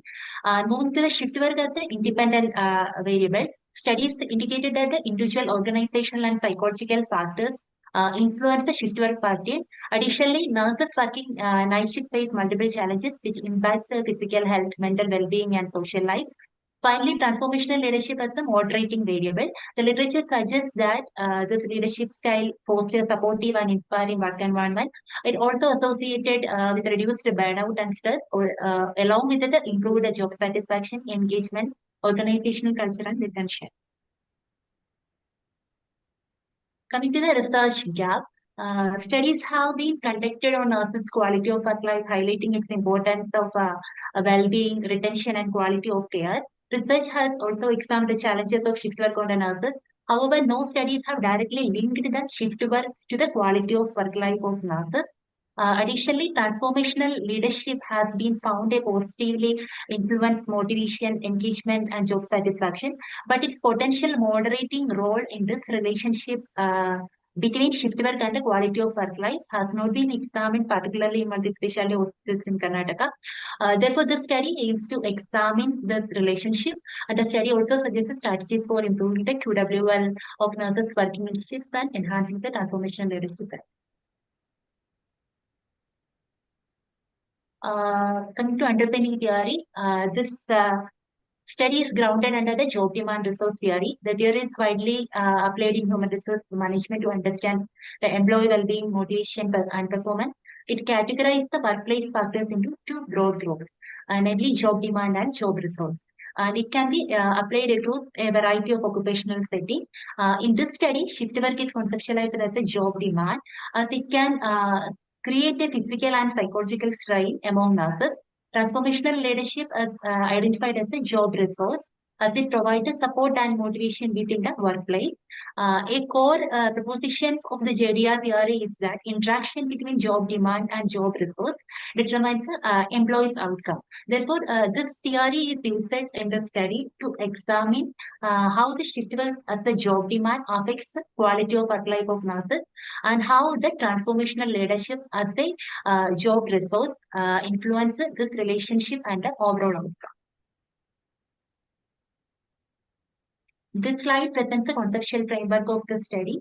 The independent variable in this study is shift work, which is included factors such as type of work, rotation pattern, workload, and health problems. It is expected to have a negative relationship within the quality of work life of nurses. The dependent variable is the quality of work life, which is included aspects such as work environment, working condition, work life balance, job satisfaction, and overall well-being.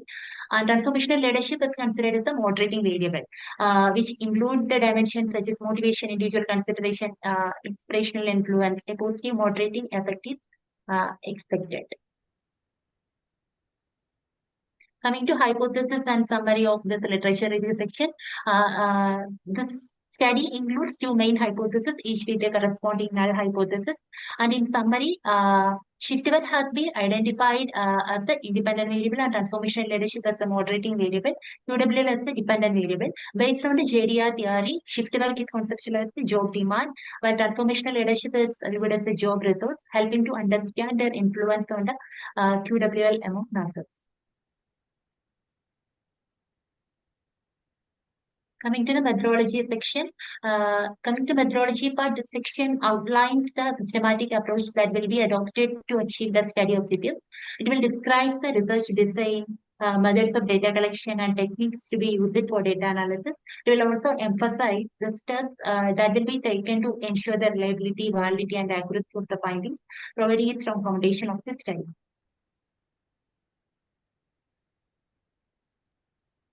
This study follows a quantitative research design to systematically examine the research objectives. And the study population consists of the registered nurses working in private multi-specialty hospitals in Karnataka. It stratified the random sampling techniques will be used to ensure the proper representation of different groups within the population. And the sample size is estimated to be 384 based on the Regis and Morgan method, considering an anticipated non-response of 10%. A total of 423 nurses will be approached for data collection. Additionally, a pilot study will be conducted with the 32 participants. And the unit of analysis of the study is individual analysis. Data analysis for the study will be collected primarily through an online survey using Google Form, as well as the offline paper-based questionnaire to ensure the wider participation.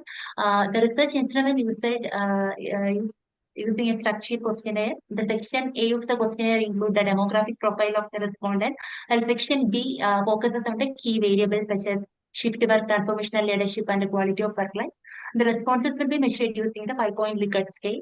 To ensure the reliability of the instrument, Cronbach's alpha will be used with the value of 0.70 or above considered as acceptable. Validity of the instruments will be ensured to confirm the accurately measures the intended consent. Data analysis will be carried out using PSPP software. Descriptive statistics will be used to summarize the demographic and professional characteristics of the respondent.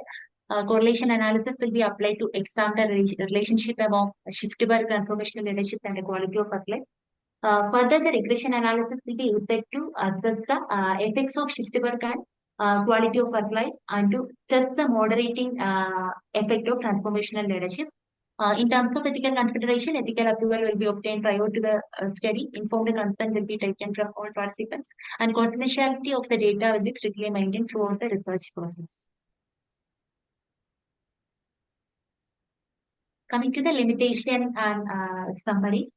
The study has certain limitations that need to be considered. The findings may have limited generalizability to other regions as the study confined to a specific area. There is also a possibility to personal bias and response. Since the study follows a cross-sectional design, it captures the data at a single point of time and cannot establish the causal relationship. Additionally, only limited components of the QWL quality of work lives are considered in the questionnaire. And in summary, the study adopts a quantitative research method, and data will be collected using the structured questionnaire. PSPP software will be used to analyze the collected data. And overall, the study it is designed to a systematic, reliable, and well aligned with the research objectives. These are some of the references used for the presentation. Thank you for your time and attention. Okay, Priscilla, thank you for that presentation. Now, before I open the floor for any questions, I'd like to find out from you, did you conduct a pilot study for No, this? madam, I have not conducted. I have not conducted. You did not conduct. So if you didn't Yes, conduct, then may I ask why did you put that in the presentation? will be conducting. I have. Yes. Sorry? I will be conducting. You will be planning to conduct. When are you planning to conduct the pilot study? Before the final data collection. Okay.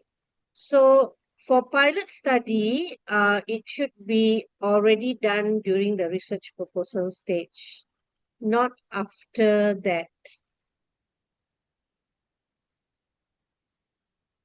Okay. So I'm not sure whether you went through the research methodology section, because pilot study will always be done at the research proposal stage, which before this presentation you would have done, because I saw on your screen, if you can go to that screen, I noticed that you have a pilot study of, is it 30 participants? 32 participants will be conducting. I have mentioned like that. Pilot studies. 32 participants, okay. But really, pilot studies should not be conducted after the research proposal. So maybe you can discuss with your supervisor, Priscilla, on this one, because yeah, he would be able to share that on the pilot study part. Okay. Okay. Sure. All right. Okay. So I'd like to open this session for any other question or any other comments for Priscilla. Anyone else would like to ask or clarify with Priscilla on her research proposal topic. Priscilla, can you go back to the slide where you put the pilot study? Yes, ma'am. I see you are very into putting the number 423 nurses, and you are expecting 10% of non-response rates. So may I know why you put 423? Estimated based on the Regis and Morgan method 1917, ma'am. I have determined this. I'm not talking 384. about the 384. I'm talking about 423. Yeah. So anticipated 384. So the anticipated non-response is 10% based on this 384. I have calculated and 423 I have mentioned, ma'am. So if you take the 10% of the 423, it will 384, be 384, 384, ma'am. 384. 384 is a Priscilla. determined one, and anticipated 10%. I Priscilla, have added this Priscilla. Yes, ma'am. Just okay. I want just to mention about this one. You have to wait until the person asking you the question, until complete the question, okay? So this one also good for your proposal defense later. Just let the assessor ask the full question, then you answer, okay? Okay, so if you are saying you are expecting 10% non-response rate, so the 10% is not from the target number. The 10% is from the number you distributed to you reach to your target number, right? Yes, ma'am. I can answer now. Okay, yes, please go ahead. 384 is the based on Kurgis and Morgan method. 384 is the estimated sample size, and each 10% non-response 39. So adding the 384 plus 39, it came this 423. For that reason, I'm repeating the same point. If you are expecting non-response rate, you must calculate it from the number of the questionnaire being distributed, not from your target number of participants. Because, let's say, Okay. forget about what I'm saying. Let's say you distributed 423, okay? And 10% of non-response rate is applicable or applied or it happened. So 10% it means 43 people. If you deducted 43 people from 423, you are not able to achieve the 384, which you must achieve it, right? Yes, ma'am. So the 10% not to be calculated from the target number. It will be to calculated from the number of the distributed questionnaires. Okay. Okay, madam. Okay. Okay. So actually, what leaded me for this question, because I see you are very into the like specific into the number 423, like oh. So I really like, I was trying to calculate based on what you put 423, like exactly, and you have the 10% non-response rate. Madam, So what is your reference for the 10% non-response rate? You have a proper reference for that? yes, ma'am. No, I'm just asking you. You already get it from a proper reference that there is 10% non-response rate. Yeah, from literature I have it. Sorry? From literature review, 10% they have mentioned in some of the healthcare research non-response rate. So from that I have taken this. I cannot understand you. I'm sorry. From the literature reviews, I have gone through the literature section. So in healthcare research, the 10% non-response rate they have mentioned there. From that, I have chosen this 10% non-response rate. Okay. Yes, ma'am. Okay. And may I know why you choose stratified random sampling technique? Yes, ma'am. Because 4 cities I have chosen, ma'am, in Karnataka. Bangalore, Belgaum, Mysore, and Hubli. And so these four cities, I am selecting the participant, randomly selecting the participants based on the city affiliation. City. So Karnataka has many cities. Yeah, a city, yes, no. Karnataka is the state. In that, four cities are there. I am taking four cities, sample from the four cities. And okay, again, So, what is based, why stratified random sampling? based on the city affiliation, that strata is based on the city affiliation, city name. Four cities I have chosen. So strata is based on the city affiliation.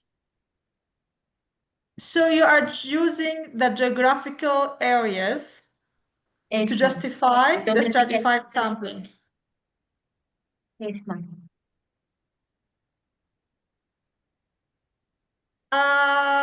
But usually, if you are into geographical areas, we don't use a stratified sampling, we use cluster sampling, if I'm not mistaken.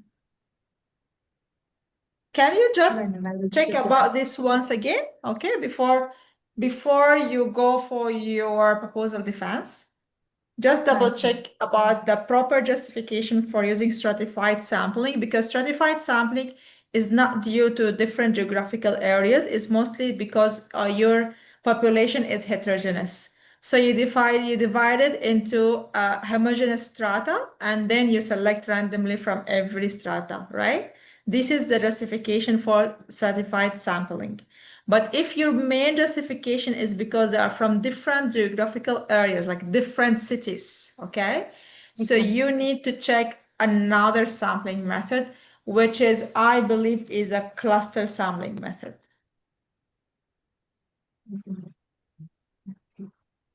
You maybe need like multi-stages, but for geographical areas, I believe it's the cluster sampling method. It's not the stratified sampling method. If this is your only justification for choosing the stratified sampling. Okay, so anyhow, discuss it with your supervisor and see. Okay? Yep. I'm done with questions. Thank you. Okay. Anyone else have any comment, any question, or anything to help Priscilla at this stage? I think, Priscilla, what you are So, also trying to say is that the earlier study showed a sample size of 384, which was right for this kind of study, and you are trying to achieve a very similar sample size. And for that, you have taken a total distribution sample size for the study of 423. So minus 10% assumption of non-response rate, which will reach to around 380. That is what you are trying to do. But you have taken a pilot sample of 32 participants across 4 cities, so about 8 in each place. So maybe rather go through a different channel of, see, first is that 384 has happened in 1970. So you could look at maybe a few studies that have been taken place in the recent past, and then take an average of that sample size, look at the non-response rate later, and then decide the final sample size. I think because just going through right now through some studies, so they are going as low as 100 also. So you may take an average there if that is right. That's the right method. And the pilot sample could be like, say, 10% of the total sample size. Just a suggestion, which could be then divided into 4 cities. Nimit, just let me comment one thing here. Cringy and Morgan, it's a very famous table for sample size. So she is not Sure. referring to another research who used similar sample size. It's very famous table to decide the sample size based on the size of population you have. Noted. Okay? Thank you. Yeah, so choosing this method is one of the acceptable methods for deciding the sample size. So she took that her population exceeding the 1 million, And then she considered that she can take the sample size 384, which is approved sample size based on Crenshaw and Morgan table. But again, my comment there was related to deciding the number of questionnaires you want to distribute, taking into consideration the 10% of non-response rate. So my advice for you, Priscilla, go more than 500, okay? If you reach the closer to 500 is better because we will have non-response rate. We have some responses you might receive is not complete. So it's better you go higher than the 423 itself. Okay? Okay. So to make Okay. sure that you are able to reach to your target sample size. Okay. Okay. Sure. Okay. All right. So, okay, Priscilla, just maybe discuss with your supervisor and just review back your research, okay, before we set you up for the proposal defense. And I wish you all the best, okay? Thank you. All right. So next up would be Puwin Buria Vetchavin. I hope I pronounce your name correctly. So, Puwin, you are up next. And I want to congratulate Dr. Alex for journeying you through this very important research stage. So, research proposal for symposium is 15 minutes. Actual is 20 minutes. So, with that, the floor is yours and you can do your presentation. All the best, Win. Thank you very much. The topic is the impact of idle attractiveness on on consumer purchasing decisions. The mediating roles of fan identification and content consumption in the Taiwan economy. It is a boring topic, so I try to make it short. Like other presentation, my presentation will cover all these topics, all these sorry, all these topics. Okay, just let's begin with the background. The Thai boy love or BL also called wine industry has grown significantly and become a multi-billion baht export, and as become a crucial part of Thailand soft power strategy and also the commercial policy. This industry drive on an idle fan economy, which utilize the effective economics, a model that monetize intimacy and the emotional bond between fans and actors.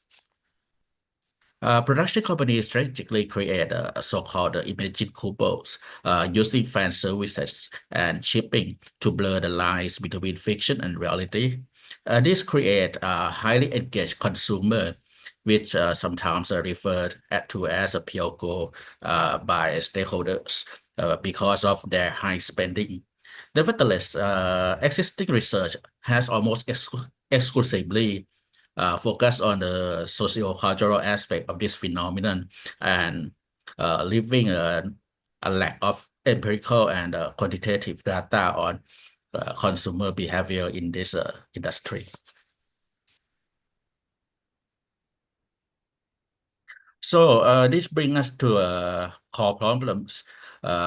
Marketing strategy in the Thai BL industry are heavily reliant on intuition, imitation, rather than empirical data. Because existing research is primarily qualitative, there is no empirical evidence mapping exactly how an idol attractiveness convert into actual purchasing behavior. The gap we address is twofold. First, it is unclear precisely how much an idol attractiveness influence purchasing decision. Second, it is unknown whether fan identification and content consumption mediate this relationship, leaving a stakeholder without a data-driven insight, which is needed for sound investment and marketing.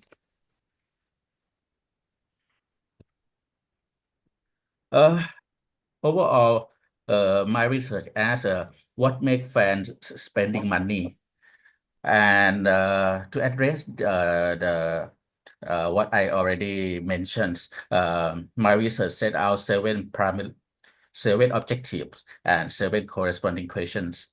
We aim to examine the direct influence of an idol attractiveness on three distinct areas. These are fan identification, content consumption, and purchasing decision. We will also analyze how fan identification and content consumption directly influence purchasing decision. And crucially, the research investigates the mediating roles of both fan identification and content consumption in the relationship between idol attractiveness and the final purchasing decision. Let's move to the theoretical foundation. Our theoretical foundation is built on 4 pillars. The first is media entertainment theory. The second is source attractiveness theory. Next is SOR theory, and the last is effective economic theories.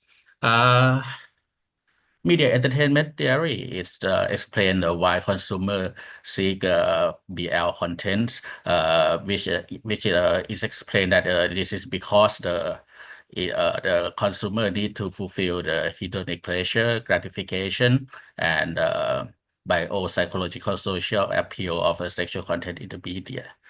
Source attractiveness theory posits that an idol physical and social appeal drive identification and favorability attitude through likability, similarity, and familiarity. For SOR theory, it posits that the external stimuli affect internal state, which then produce a behavioral response. Lastly, effective economic theory, it's posits that emotional bonds between fans and idols are monetized. Intimacy and parasocial relationship function as a revenue generators.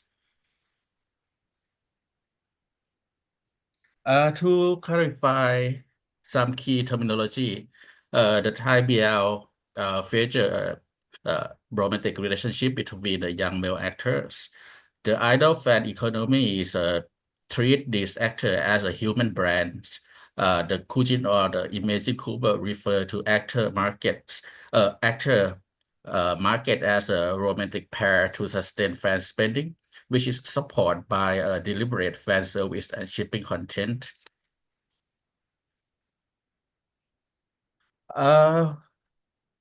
Regarding the construct, for our quantitative model, we have established 4 specific constructs. Our single exogenous construct is attractiveness or AA, defined as the extent to which media showcase and idol physical appeal and soft masculinity and social chemistry. We have 3 endogenous constructs. Fan identification or FN, referring to fan who derive personal identity from a fandom. Content consumption or CC, which is engagement with the BL media, and purchasing decision, defined as a willingness to spend money on platform, merchandise, or events. Our conceptual framework visualize the mentioned construct. We have 5 direct hypotheses. H1 to H3 test if attractiveness has a significant positive influence on fan identification, content consumption, and purchasing decision respectively. H4 and H5 test if fan identification and content consumption positively influence purchasing decisions. As for our mediation hypothesis, H6 and H7 This test whether fan identification and content consumption act as mediator in the relationship between attractiveness and the final purchasing decision. To test this hypothesis, methodologically, we are employing a cross-sectional quantitative survey.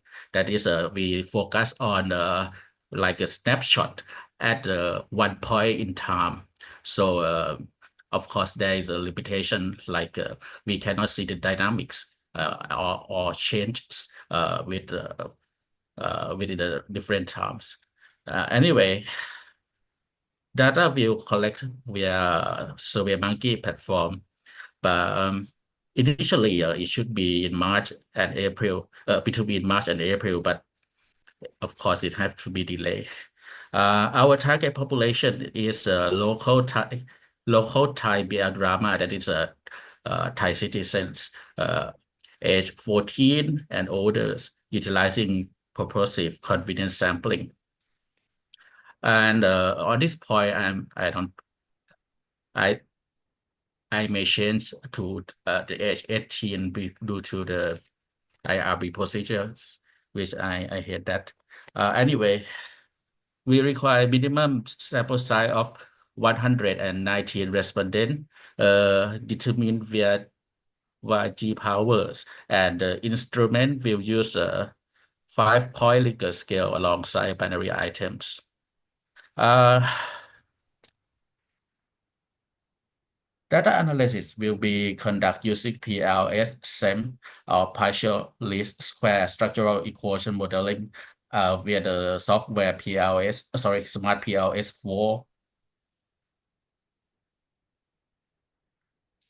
For our measurement model, we will assess indicator reliability, looking for the outer loading of greater than or equal 0.708, internal consistency, convergent validity, and discriminant validity.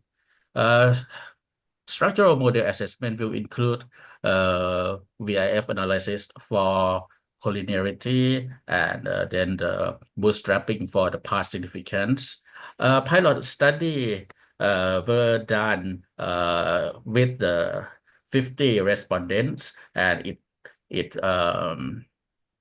passed the indicator reliability, Converge alpha, AVE, and HTMT.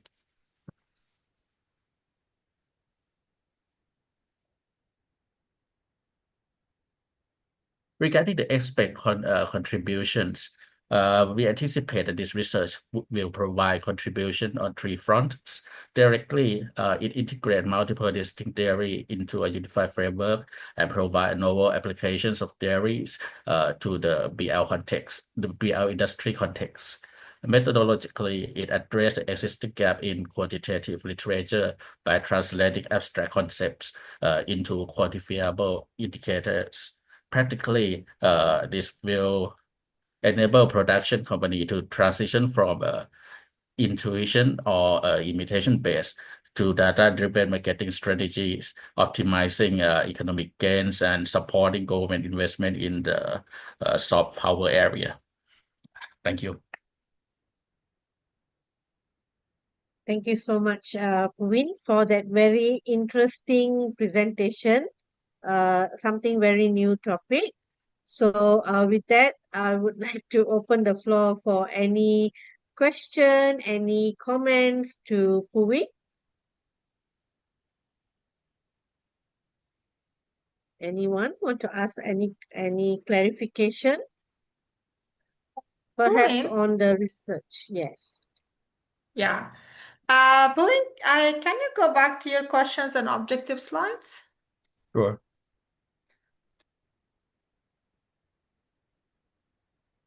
Okay, so I can see your questions and objective, but I want to see your framework. So now I confirm you have 7 and 7. Can I see your framework? Yeah. You mean this one, In your right? framework, yes, in Yes. your framework, I can see there are 5 hypotheses reflected. 6 and 7. Whereas The 6 uh, and 7. on the below. Is it show H6 and H7?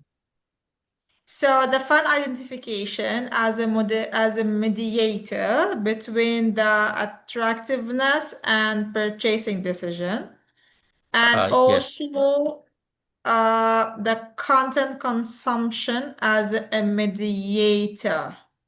yes. Okay, can you go back? Can you go back?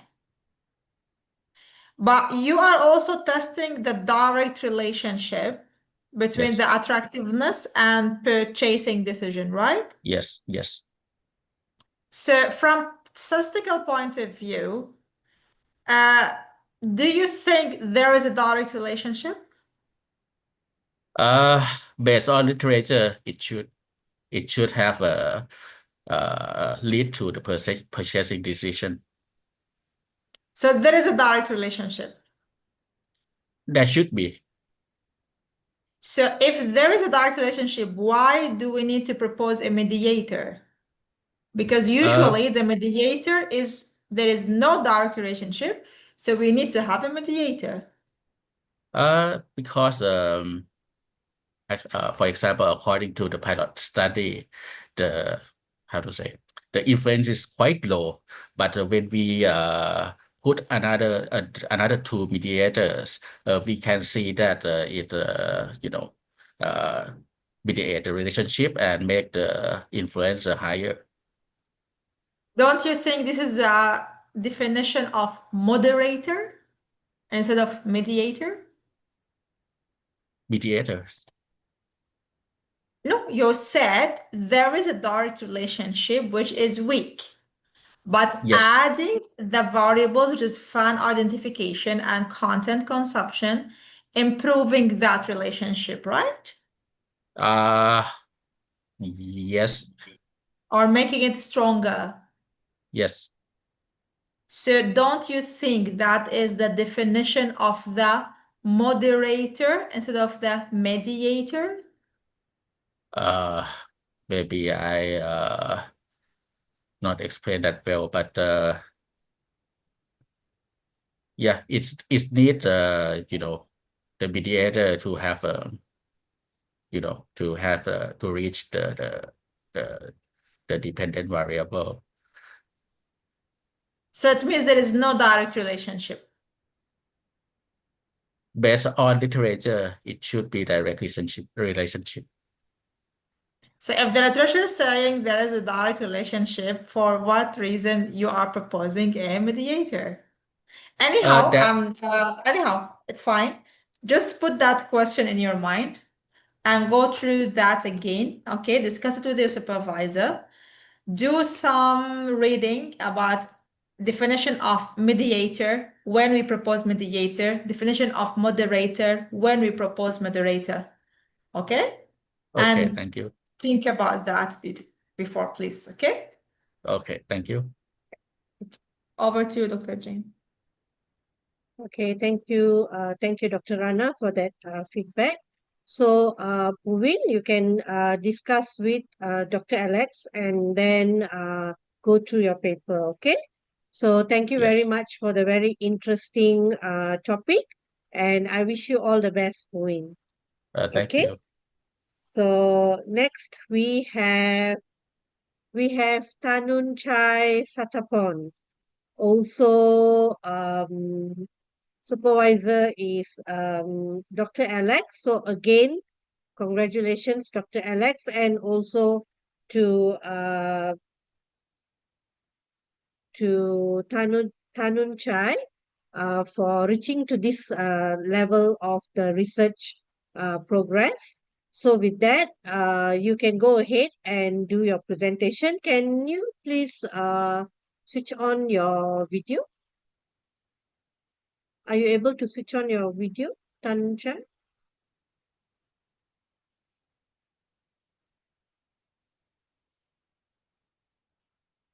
Okay.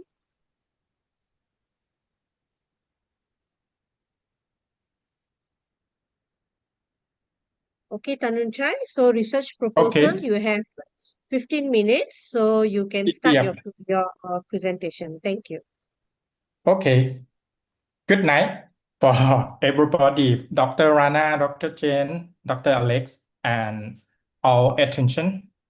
My name is Thananchai Sthapon, a DBA candidate. Today, I will present my research proposal titled Strategic Marketing for Chimp Feed Supplement in the Global Aquaculture Industry. My supervisor is Dr. Alex. So this is the conduct under the GlobalNxt University. So my agenda is 6 topics. It's about the introduction and background, problem statement, research framework, conceptual framework and hypothesis, methodology, and expect contribution. So in the global shrimp aquaculture industrial overview, they gain about more than 81.5 billion US dollar in the global powerhouse. So it will be increased a lot of the profit for the protein source in marine. So in the shrimp farming, it's faster growing segment in the global seafood, over the half global of the seafood. So it's high demand protein with the major producer in Asia, such as India, Vietnamese, Indonesia, and Latin America. So the industrial face like a problem, a disease outbreak like a EMS virus, a PHND VSS is the disease that is the make the business is down. And also the sustainability pressure is coming to the every business for the world, and it shift toward intensive farming system. They have like a intensive farming to put more shrimp for the farm, and then they don't have the tool, the technology, and the good feed and supplement for support it. For the feed supplement, such as the probiotics, enzyme, immune, they have become essential to improve the feed rate, ratio, conversion, survival rate, and the farm profitability.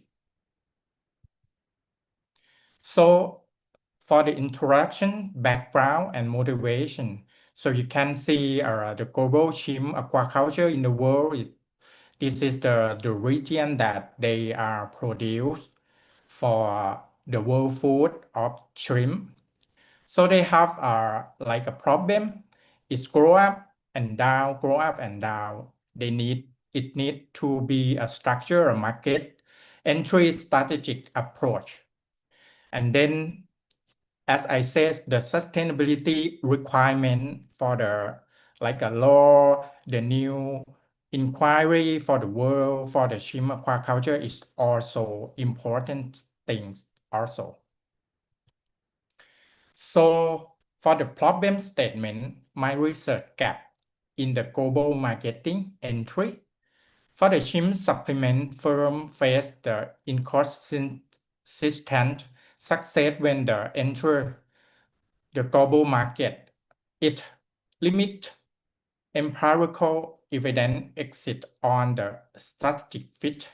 So how the firm align internal capability with the diverse market condition across the region. And then the organization adaptable. They doesn't know how to set up, how the firm adjust structure and strategic for the different regulatory and farming environment. Also the network collaboration, how the partnership with the distributor, farmer, and the research institution drive the market penetration.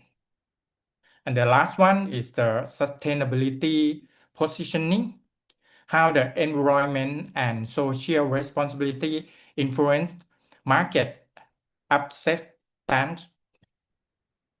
So my research objective and question, it is the research objective is to examine the effect of the organization adaptation factor on the successful market entry. Number 2 is test mediating role of the organization adaptation. Number 3 is assess the relationship between successful market entry and performance outcomes. Number 4, evaluate the impact on the market share, market performance, and return of investment. Also, the research question is the number 1, do the internal capability, external adaptation, strategic collaboration, and sustainability influence market entry or not? Number 2, does organization adaptable influence successful market entry? Number 3, does successful market entry improve market share, performance, and ROI? Number 4, does the organization adaptation mediate the relationship with market entry? For the literature review and theoretical, the theoretical that I found the foundation, it is the result orchestration theory. It's talk about the firm must actively manage and combine research and development, technology, human capital to create the capability supporting competition performance. Also, the contingency theory, the organization performance depend on alignment between strategy, structure, and external environment condition. Single-based approach exists. And also network strategy, alliance theory. The firm enhanced competitiveness through collaboration with supplier, distributor, research, institution, and industrial stakeholder. The conceptual framework that I will have 9 hypotheses. So for the independent variable is the firm internal capability, external environment and adaptation, strategic collaboration network, strategic sustainability, and mediator is the organization adaptation to be the successfully for the market entry. And then the performance is the operational efficiency, leading indicator, market share, market performance, and return of the investment. So the research hypothesis from the previously, this is the 9 hypotheses for the firm internal capability positively impact for the organization adaptation. Firm internal capacity is also positive impact successfully marketing entry. So this one is summarized for the 9 hypotheses. For number 8, strategic sustainability positively impacts successfully marketing entry. Also the organization adaptation also for the positive for impact, successful market entry. For methodology, the research design and sampling. So I use the quantitative research and then cross-sectionally sectional survey. I used based on our record and our information for the private company. I use the stratified sampling by region. So I have 700 global customers in the shrimp feed supplement network in our database. So I separate by the region in percentage. The sampling size, the sample size is at least for the I refer Yamane.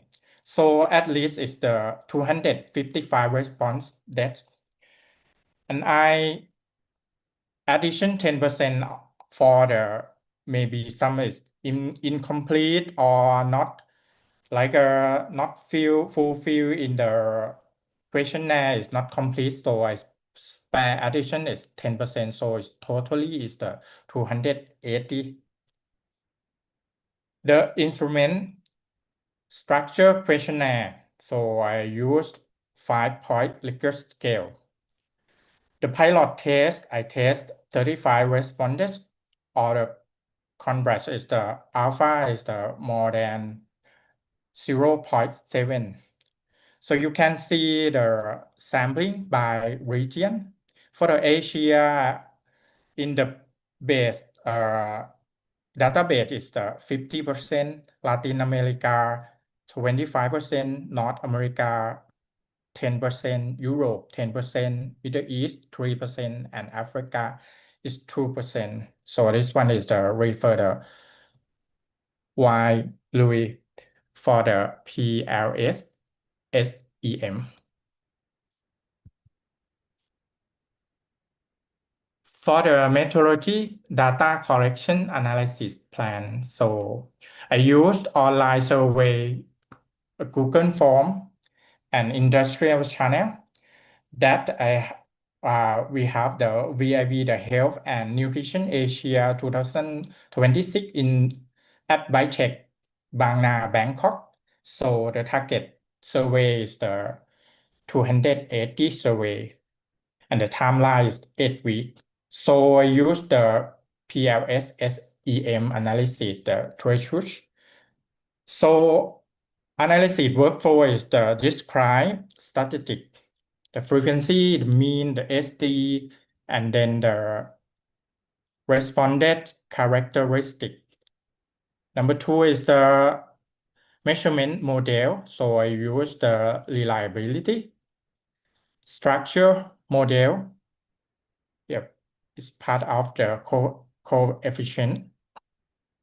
Mediation analysis, though indirect effect of the organization adaptation and successful of the market entry. And software use the Smart PLS for the PLS SEM. The pilot test that I test the 35 participants. So it's confirmed that all is more than 0.8. So the indicating is good, excellent in internal consistency across scale. This meet the reliability. They should recommend by her. So we test about the firm internal capability, external environment adaptation, strategic collaboration network, strategic sustainability, and organization adaptation. So the expected contribution, sorry, significant and expect contribution. So the theoretical contribution integrate strategic marketing, organization, adaptable, and sustainability into the unified framework, extend the result orchestration.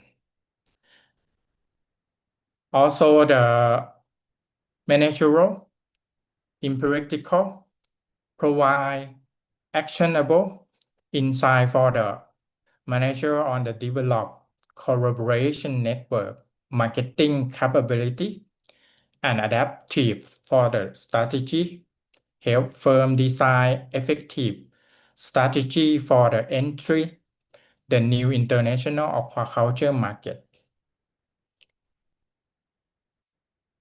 And the industrial relevance support the sustainable aquaculture development by examining how sustainability positioning and strategic fit drive the market success, contribute to respond industrial growth and long-term competitiveness in the global seafood supply chain. So for my research is the inclusion. This study provide a structure framework to understand the global market entry strategy into the shrimp feed supplement industry. Thank you for attention. Welcome for any question. Okay, thank you so much, Tanunchai, for that very interesting presentation. So, can I open the floor to anyone who would like to ask any question? I know it's a bit late, but if anyone have any clarification or any comments to help Tanunchai with his research proposal, we would like to welcome that and appreciate that. Anyone? Okay, so if there's none, then Tanunchai, can you please go to your slide, the last few slide on the sustainability? Okay, not this one. Wait. After this. Okay. Sorry, I didn't see the number. Okay. The next one after this slide. Okay. So there was one slide that mentions about sustainable aquaculture, right? Which Yes, slide right. is that? Yeah, I saw Yeah, somewhere. Okay, so this one. sustainable requirement for shrimp aquaculture. Yep. Okay, So can you just explain on this one? yeah, this one is why is like a link to the feed supplement, because when you do the shrimp farm, you need to Mm-hmm. change the water. The Understand. oxygen level is important. The nitrogen in the shrimp farm is important. If you have more nitrogen, it's like you have more wasted in the pond. So you cannot like growing the shrimp without any virus, any growing. And then the feed supplement is the important. Feed supplement is will be linked to less than the waste from the pond. So when the shrimp eat the feed, it will be convert to the like a shit in the pond. And then Understand. if more than nitrogen level, it will be broken your pond. You cannot grow up. So this feed supplement is the sustainability product. So it can be converted to the shrimp growing to the net weight and then less than the waste for the pond. So it Okay, will thank be linked to yeah. the sustainability because they will sustainability is the impact to everything. You will have the waste and you throw out for the pond, and then Understand. it will be detect on uh, the waste to the other environment and how to treatment is very difficult to treatment the seawater and recover come back. Okay.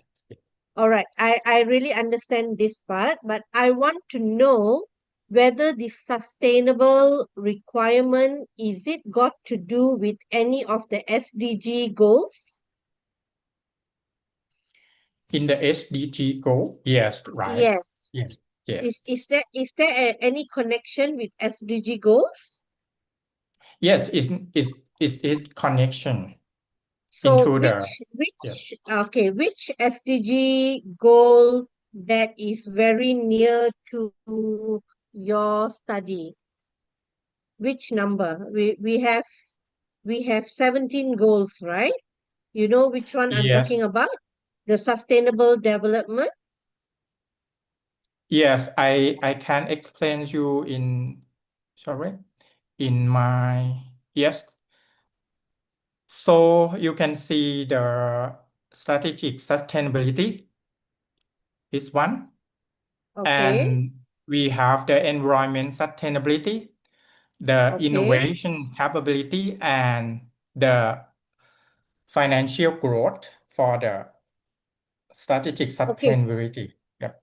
All right. So I understand that, but you are aware about the sustainable development goals? They have like goal 2 is sustainable development, which is for hunger, zero hunger, for example. But in your case, which sustainable development goal that is aligning to your shrimp farm? We will call like a carbon footprint. Yeah. Okay. All right.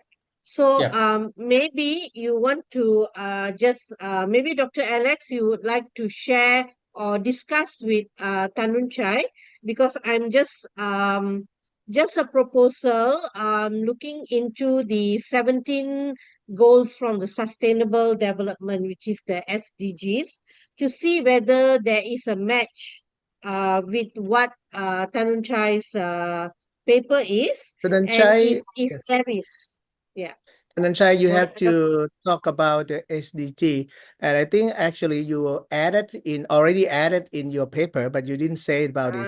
Like for Yeah. the water, cleanness of the water, or sustainable on the responsibility on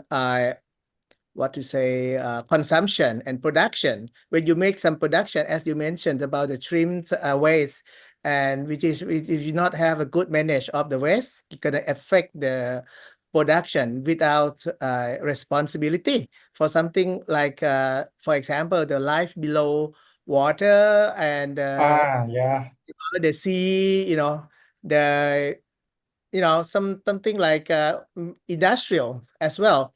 It related to many things like industrial innovation, infrastructure, and everything, and even the clean water and sanitation, because producing the shrimp farm may affect on this. So you have to explain something like this. Okay. Yes, thank you, my advisor. Okay. Yes, I All right. understand the question now. So I You show have in the included SDG already, number but you 9. didn't make it clear to Dr. Yeah. Chen. Yeah. Yes. So I it's have. okay. It's Okay, okay, thank Tanun you. Chai, because the good news is your examiner, whoever the examiner, will actually read a copy of your paper. But on your presentation, when you doing the presentation, you must indicate which SDG goal, sustainable goal that you are looking at. That's why when I look at your presentation, I was curious whether how it connects to the SDG goals.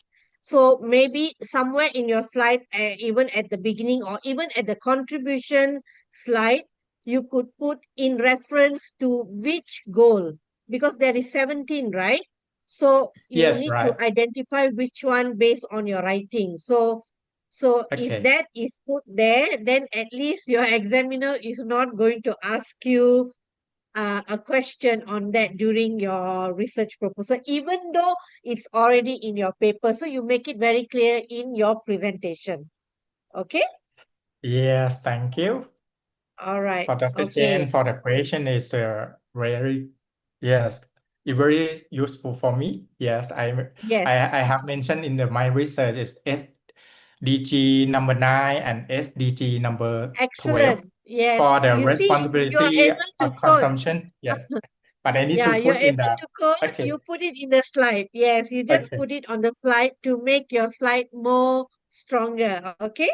So, okay, okay, thank you. yeah, with that, thank you so much. If anyone else have any comments, any other question before I call upon Gopakumar, our last learner for today.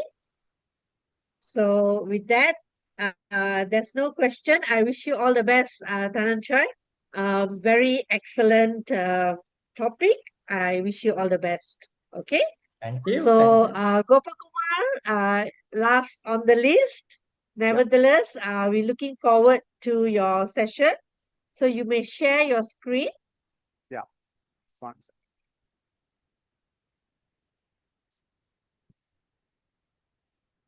Screen is visible? Yes, it's visible.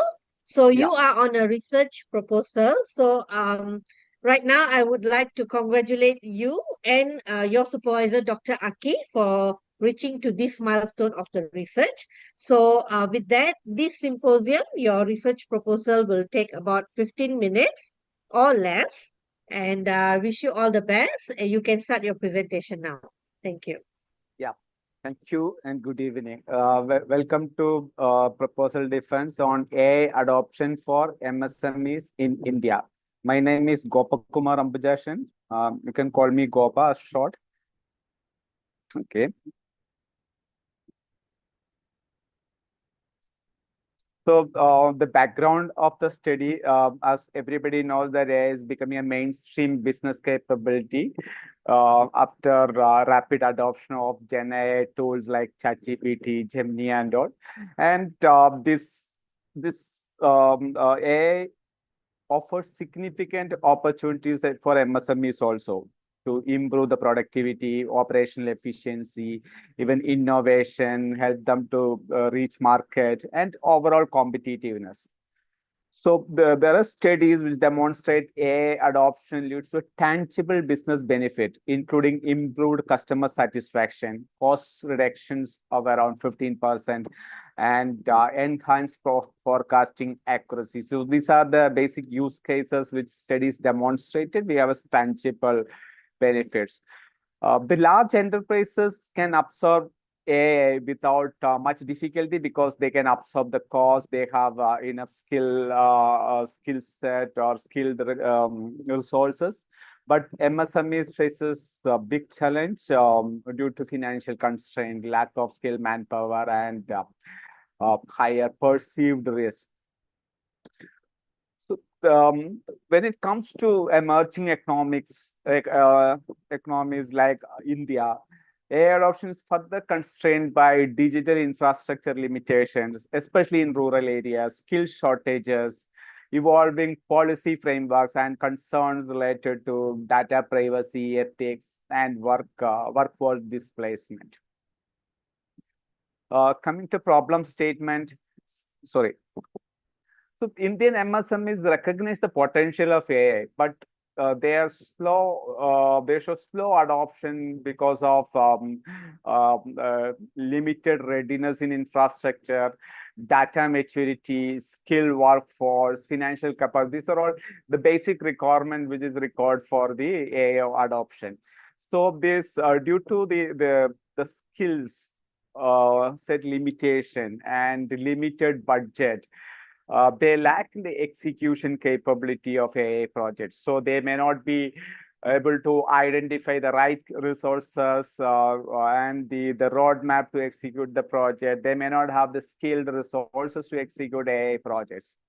Also, the ecosystems, the poor digital infrastructure in rural areas of India, unclear regulatory framework, data privacy concerns, and limited access to government support scheme, and less clarity on the schemes provided by the government. These all things actually discourage AI adoption. So basically, they don't have a clear guidance or framework which can be adopted to solve these problems and adopt AI in their business. So they actually lack a framework to build, how to build the capabilities, how to prioritize the use cases, and managing AI adoption risk. So the objective of the research is to first investigate what are the key challenges to AI adoption among Indian MSMEs, and develop a structured and practical framework to guide MSMEs in successfully integrating AI into their business operations. So I have two research questions. One is obviously to identify the first, what are the challenges of MSMEs in adopting AI in their business. And the research question 2 is, what framework can effectively guide them in adopting AI in structured and a practical manner? Coming to literature review. So MSME's role in economic development, employment generation, and industrial growth is very, very significant. In India, especially, more than 30% of GDP is contributed by MSME. The same with the digital technologies are increasingly essential for competitiveness, operational efficiency, and business resilience for MSMEs. So they even though increasing digitalization, they are currently sticking to basic digital tools like ERP, CRM, ERP, CRM, and basic accounting software. So they're not adopting AI, and it is very limited. In the Indian context, MSMEs face structural challenges such as limited access to finance, the regulatory complexity, the resource constraints, which these are the basic things which influence the technology adoption. AI adoption benefits for MSME, this from the literature. AI enables organization to automate process, improve decision making, and enhance productivity. It improves operational efficiency, forecasting accuracy, customer experience, and leading to an enhanced business performance. So overall, AI improve the business competitiveness and business performance. It is demonstrated from the studies that the firms that develop AI capabilities and integrate AI with business processes, they shows improved innovation and competitive advantage. AI-driven transformation often requires organizational redesign, improved coordination, and the process redesign, etc. So from the research, from literature, the key challenges identified, we can categorize into three. The one is technological challenges, which include limited digital infrastructure, poor data quality, and integration difficulties. In terms of organizational perspective, lack of digital skills, management awareness, leadership, and organizational readiness, which affect the AI adoption. Also, when it comes to Indian MSMEs, they face financial limitation and the clarity on what is going to be the return on investment after adopting AI. Also, they're concerned about ethical thing, the lack of trust in AI systems. So these are the basic barriers which limit the AI adoption among Indian MSMEs. Also, they have external pressures such as competitions when they even some of the medium scale business compete with the large scale where they actually start adopting AI. So from the literature, there are four themes emerges. One is the technological readiness part, the availability of digital infrastructure, data, and AI tools. So these are very much required for integrating AI into the business operations. Then the second bucket is organization capability, the leadership commitment, digital skill, and innovation culture. Then operational integration of AI expertise into business process and building a digital infrastructure. These two things are very key to adopt AI into MSME's business operations. Then comes the environmental factors, the competitive pressure, government policies, and ecosystem supports. We're talking about research gap. The most existing studies focus on, especially on the technology adoption of MSMEs. It is focused on digital transformation, Industry 4.0 adoption, but there is not very specific or AI adoption specific studies are very, very limited. Especially the MSMEs in developing countries, the research materials are very limited. So existing studies, if you look at most of the studies focusing on identifying the barriers and which are the drivers of AI adoption, but no research provides a solution that is a practical framework for implementation. Very few studies, some of the studies took quantitative routes, and some of the studies are taking expert consultancy or case studies, but very few studies which focus on MSME owners and decision makers through a qualitative research. Coming to theoretical framework, we evaluated many technology adoption theoretical frameworks like system theory, UT, AUT, TOE, DCT, and STS. But the three theoretical frameworks, that is TOE, DCT, and STS, these three have a much better correlation to the alignment to the research questions. So the TOE framework, the technology, organization, and environment, all the three aspects, the context and the readiness is taken care by the TOE framework. So it is well suited to even understand the challenges of AI from technology point of view, organization point of view, and environmental point of view. And the dynamic capability theory, which helped us to understand what kind of capabilities required, how these capabilities can be developed, and the socio-technological sense, since this is very sensitive thing, that AI adoption in MSME is very sensitive. So we need to understand that the people, process, and tech integration part, how these things are going to integrate properly. So the socio-technological lens is a mandatory guiding framework for this study. Research methodology, the study adopts a qualitative exploratory research approach, and it expects the concepts and insights emerge from the interview data. And obviously, this is not to quantify AI adoption, but to explore the perception, experience, contextual factors that influence AI adoption. So as discussed in the last slide, the study uses three key theoretical frameworks: TOE, dynamic capability framework, and socio-technological technical theory.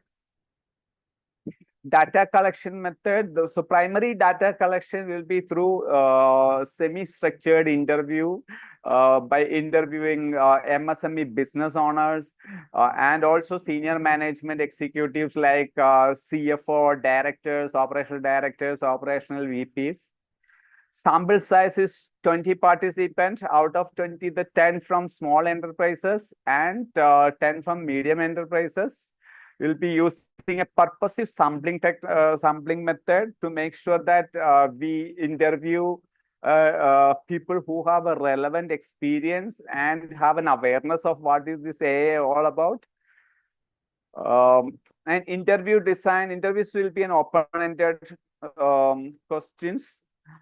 Each interview expected to take almost an hour. And these interview questions will be validated using IOC, that is index of item objective congruence, by taking help from 3 experts. Data preparation, interview recordings will be transcribed using Microsoft Office transcribe tools, or even Microsoft Teams have that tool inbuilt.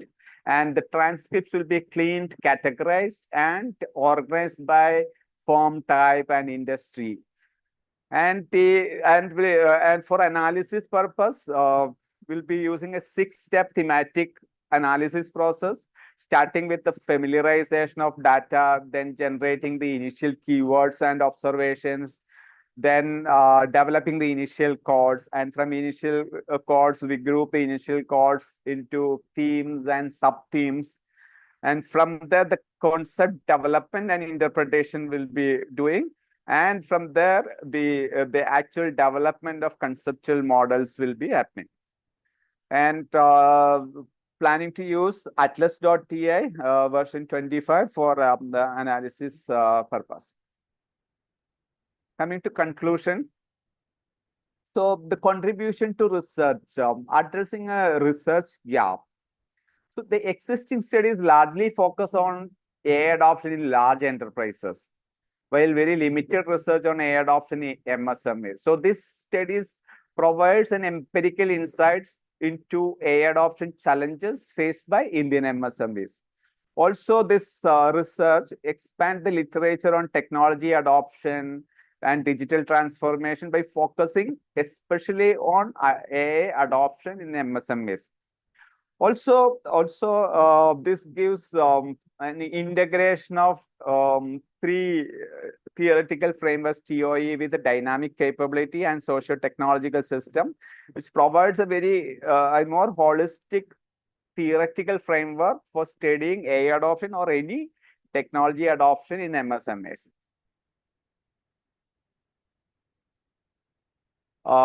Contribution to business. The study proposes step-by-step AI adoption framework that MSMEs can use to develop the capabilities, plan implementation, and scale AI initiatives. And also this help the decision makers, business owners to understand the key barriers to AI adoption, the required organizational capabilities, and strategic approach to AI implementations. So insights for, it also provides insights for AI vendors and consultants and digital transformation firms. It can use they can use the findings to design a solution tailored for Indian MSMEs. And also for the policy makers and industries bodies can also better understand the real challenges of Indian MSMEs, and they can use that for policy modification or policy releases. The limitation, the study is obviously limited to Indian MSME context. And actually, this AI adoption may depend on the size of it may vary, the complexities and the challenges may vary from depends on size of the organization. And it may not be fully generalizable. The same way on the sectoral aspects. The different industries may have a different problems, like manufacturing problems will be different than service and retail. So the adoption challenges may vary across the sectors, which will limit the sector-specific applicability of finding. Rapid evaluation of ADC, as we know that every month the tools are getting better and better. So the proposed framework may require periodic update to remain relevant. So as the technology advances, the framework also may need a fine tuning. And due to the limited time constraint, this framework will not be tested in the real world MSMEs. So these are some of the sample references. Yeah, thank you.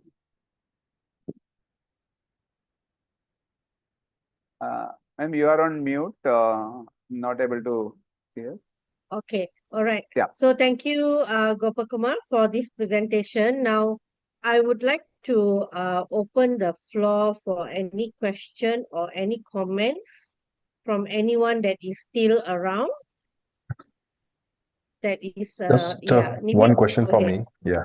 Yes. So I saw that the sample size is limited to 20 plus 3. Mm. And Yeah. we're talking about Yeah. MSMEs which are in several thousands in a country like India. And we're Yeah. talking about also different segments, starting from consumer to industry and manufacturing, so many different variations. So Yeah. is this a good enough sample size? Yeah. So how the sample size is decided is that I studied the previous previous technology adoption literatures. So there are many places it is concluded that 8 to 13 is the right sample size. So since I am just looking at the two type of MSMEs, one is small and another medium, so I took 10-10. So that is the logic of arriving to 20. So then just to confirm in the right direction, I discussed with Dr. Rake. So the literatures are showing 8 to 13. So can I go with on the safer side 10 each from each sector? Sorry, each type of MSMEs, very small and medium. So that's how I arrived to 20. And being a qualitative study, it is more focused on depth rather than the breadth. Does that answer your question, Nimit? No, I just wanted to know the logic behind selecting the Rationally, 20. yeah. Personally, I feel that it is too low, but yes, I understand that this is qualitative. But Yeah. still, in a country like India, and as I said, the universe size is too large, and the sample size would be in like 0.000 some percentage. Yeah. So So the another reason is if you look at, I have mentioned the micro enterprises. So when you look at the India, the size of this, the probably 90% comes on the micro enterprise in the registered registered MSMEs. So micro enterprise means it is like 10K, 10 lakhs to even 1 crore kind of annual revenue kind of thing. They may not be interested or they may not have the organizational capacity to do that. So I just excluded that part, which I mentioned clearly. This. Otherwise, it is a large universe when we say Indian. You're right. sure. Thank you. Thank you, Nimit, for that Yeah, question thank you, and Nimit. clarification from Gopakumar. Is there anyone else who would like to share or give any comment to Gopakumar? Anyone else? Raghu, are you online? Raghunandan? Yes, Doctor. Yeah, yes, Dr. Jain. Okay, do you have any question for Gopakumar? I don't have anything for him. Like Okay, it all right. looks okay to me actually. Okay. A So nice presentation in the okay, past. anyone else have any question? Because I have a comment and I want to share something Yeah, to Gopakumar. Anyone sure. else? Okay. So, first question, Gopakumar, why you select qualitative research? Why not quantitative research? Why not mixed method? Yeah. So this the objective, if you see, the final objective is to come up with a framework which will provide a step-by-step approach for MSMEs to do that. So the quantitative measurement is not going to help to develop a framework. So it needs an in-depth understanding about what are the real challenges they are facing, and also uh, find out what are the insights which we can help to build the framework. So uh, since it is developing a framework, the quantitative will not help. That's what I understand. So, how sure are you that qualitative research methodology is the right research for your study? Yeah. How So can you confirm this? So when we listen, or through interview process, when we listen to MSMEs business owners, when we listen to their senior management people who are actually into the operation side of the business, I'm sure this real challenges will come out from them, and the interview questions also framed will be framed to get these insights, these specific insights in terms of what are the barriers, drivers, challenges, and the major pillars, major problem which we need to solve. Okay, I really hope on your research writing, you have clearly stated why Yes. qualitative methodology is the right method for your research, because Yes. I have a problem here on this exact data collection methods slide.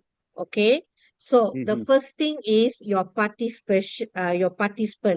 Mhm. You mentioned that your participants, you have MSME business owners, you have Mhm. senior management executives, Mhm. which comprises of VP, CFO, and directors.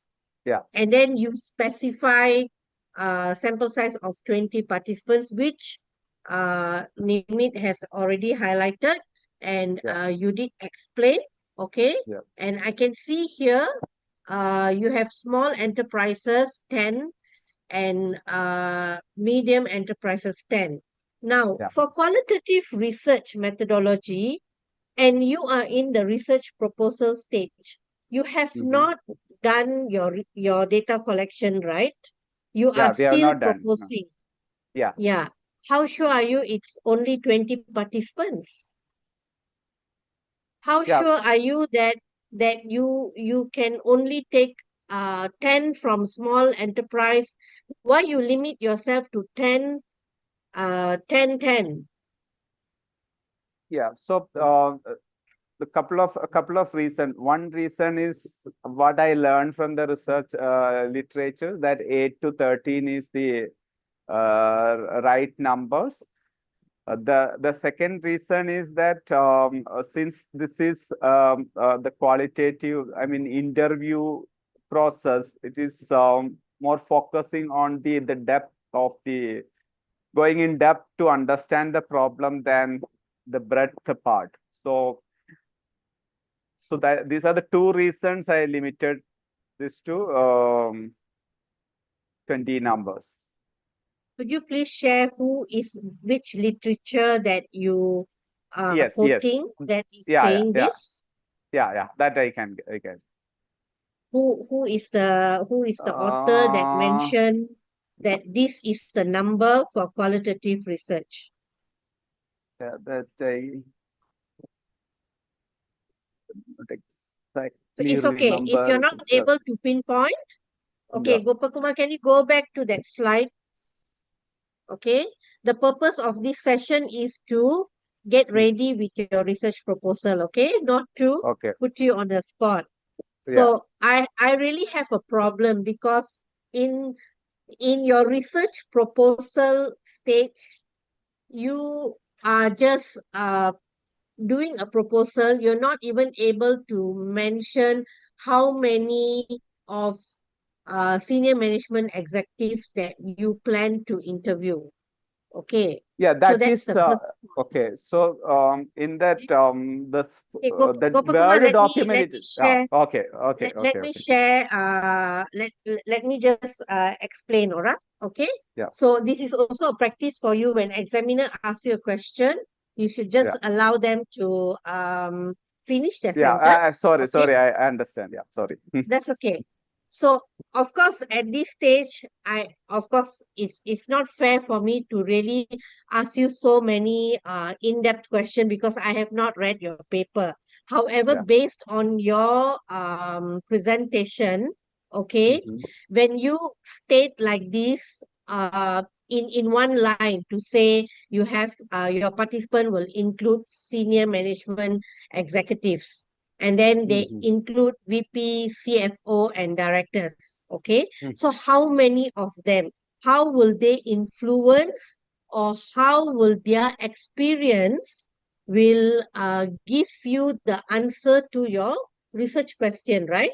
At the end Yeah, of the day, you want to have your research question answered in your yeah, research. yeah. Okay, so that's the first point. The second point is when you just mention here sample size 20 participants, what Mm-hmm. if when you are doing data collection, you only manage to get 12 participants? But in your research proposal, you are saying that you will get 20 participants. You haven't even done data collection yet. Yeah, Okay, and correct. in qualitative research, you cannot, okay, even though you mentioned that you have um uh previous studies have mentioned I don't know how many, 12, 13 is the qualitative number, but where do you end? When which number of participants that you can interview until you end the your questions to whichever participants that you have mentioned, whoever it is, whether small enterprise or medium enterprise. Okay, Okay. you think about it or review back. Okay, because qualitative research is of course you must be very careful because you cannot fix a number in a research proposal stage.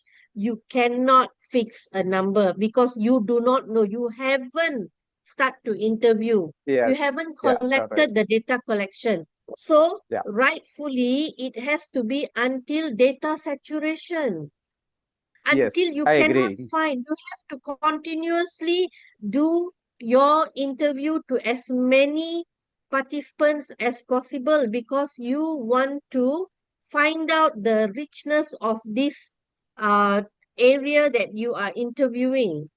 So Okay. Yeah. this is my problem. You cannot fix at in the research proposal. Let's say if you are thesis, you are in the thesis stage, you say, okay, the sample size was 20 participants, then okay.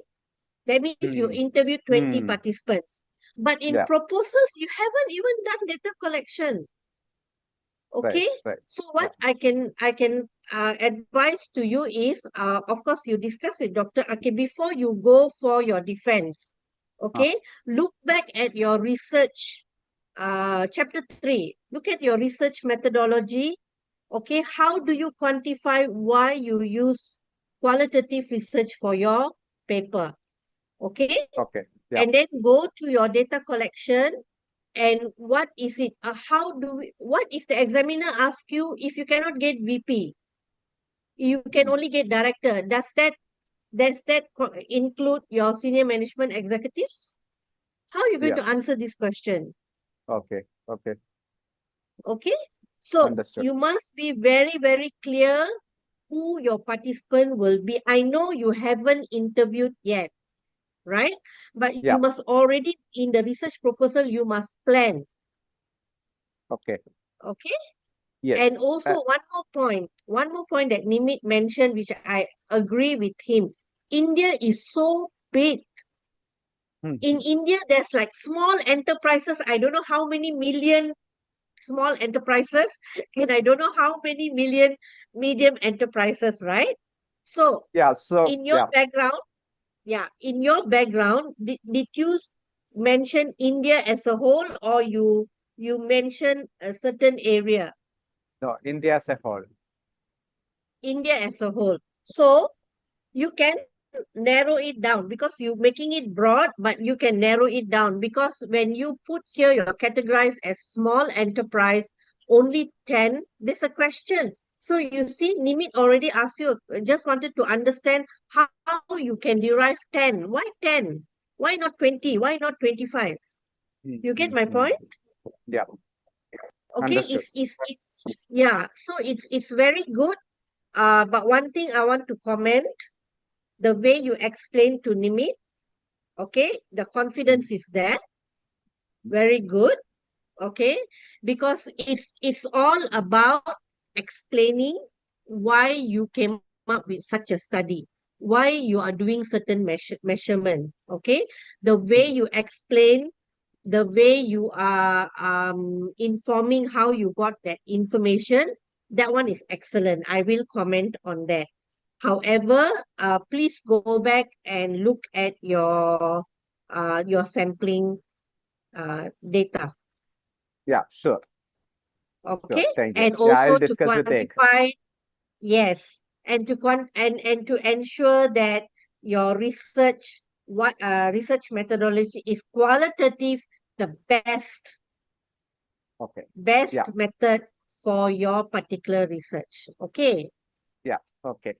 all right. Okay. So I do hope this was a very good session where you can review and improve because we at Global Next University, we just want to ensure that when you go to the research proposal stage, you you must be able to know your paper very well and to follow the structure in academic way, especially the research methodology. You are the expert Right. person in your subject. I'm not. I have no idea about this AI, the data and all this. I'm not the right person. But Yes. because you are in academic, we can see how you measure, whether it is right. Okay? Yeah. So very good. Discuss with Dr. Aki, but I would suggest you to read up also to understand. Sure. Sure. I'll do that. Thank you. Okay. All right. Yeah. So with that, thank you so much. I know it's really very late and it's really late in Kuala Lumpur, Malaysia, but that's okay. Very interesting topic. And thank you for everyone who is still listening to this session. I hope that you learn something. And for those who are still doing your research proposal, you are still working on it, this is a very good platform for you to log in and to see how your other peers have done the research proposal. Okay, there is no wrong, there is no right. It's just to make sure that you are applying the right academic measurement, especially for the research methodology section for the proposal stage. Okay. For the thesis, there will be other aspects, other measurements as well. So, but right now, this is my advice. So, thank you very much for staying till now. So, I believe that we can conclude this session. Unless anyone have any comments or any questions, not to Gopakuma, or maybe you want to ask me anything, anyone? You can unshare your slide, Gopakuma. Yeah. Okay. Okay. So with that, no questions, no comments. Thank you so much, everyone, for joining this session. And for those who are listening to this recording, I hope that this session would give you new ideas and new points for you to prepare for your either research proposal or even thesis writing. With that, good night, everyone, and thank you for this session. Thank you very Thank much. you, Bye. Dr. Jen. Thank you. Thank you. Good night. Good night.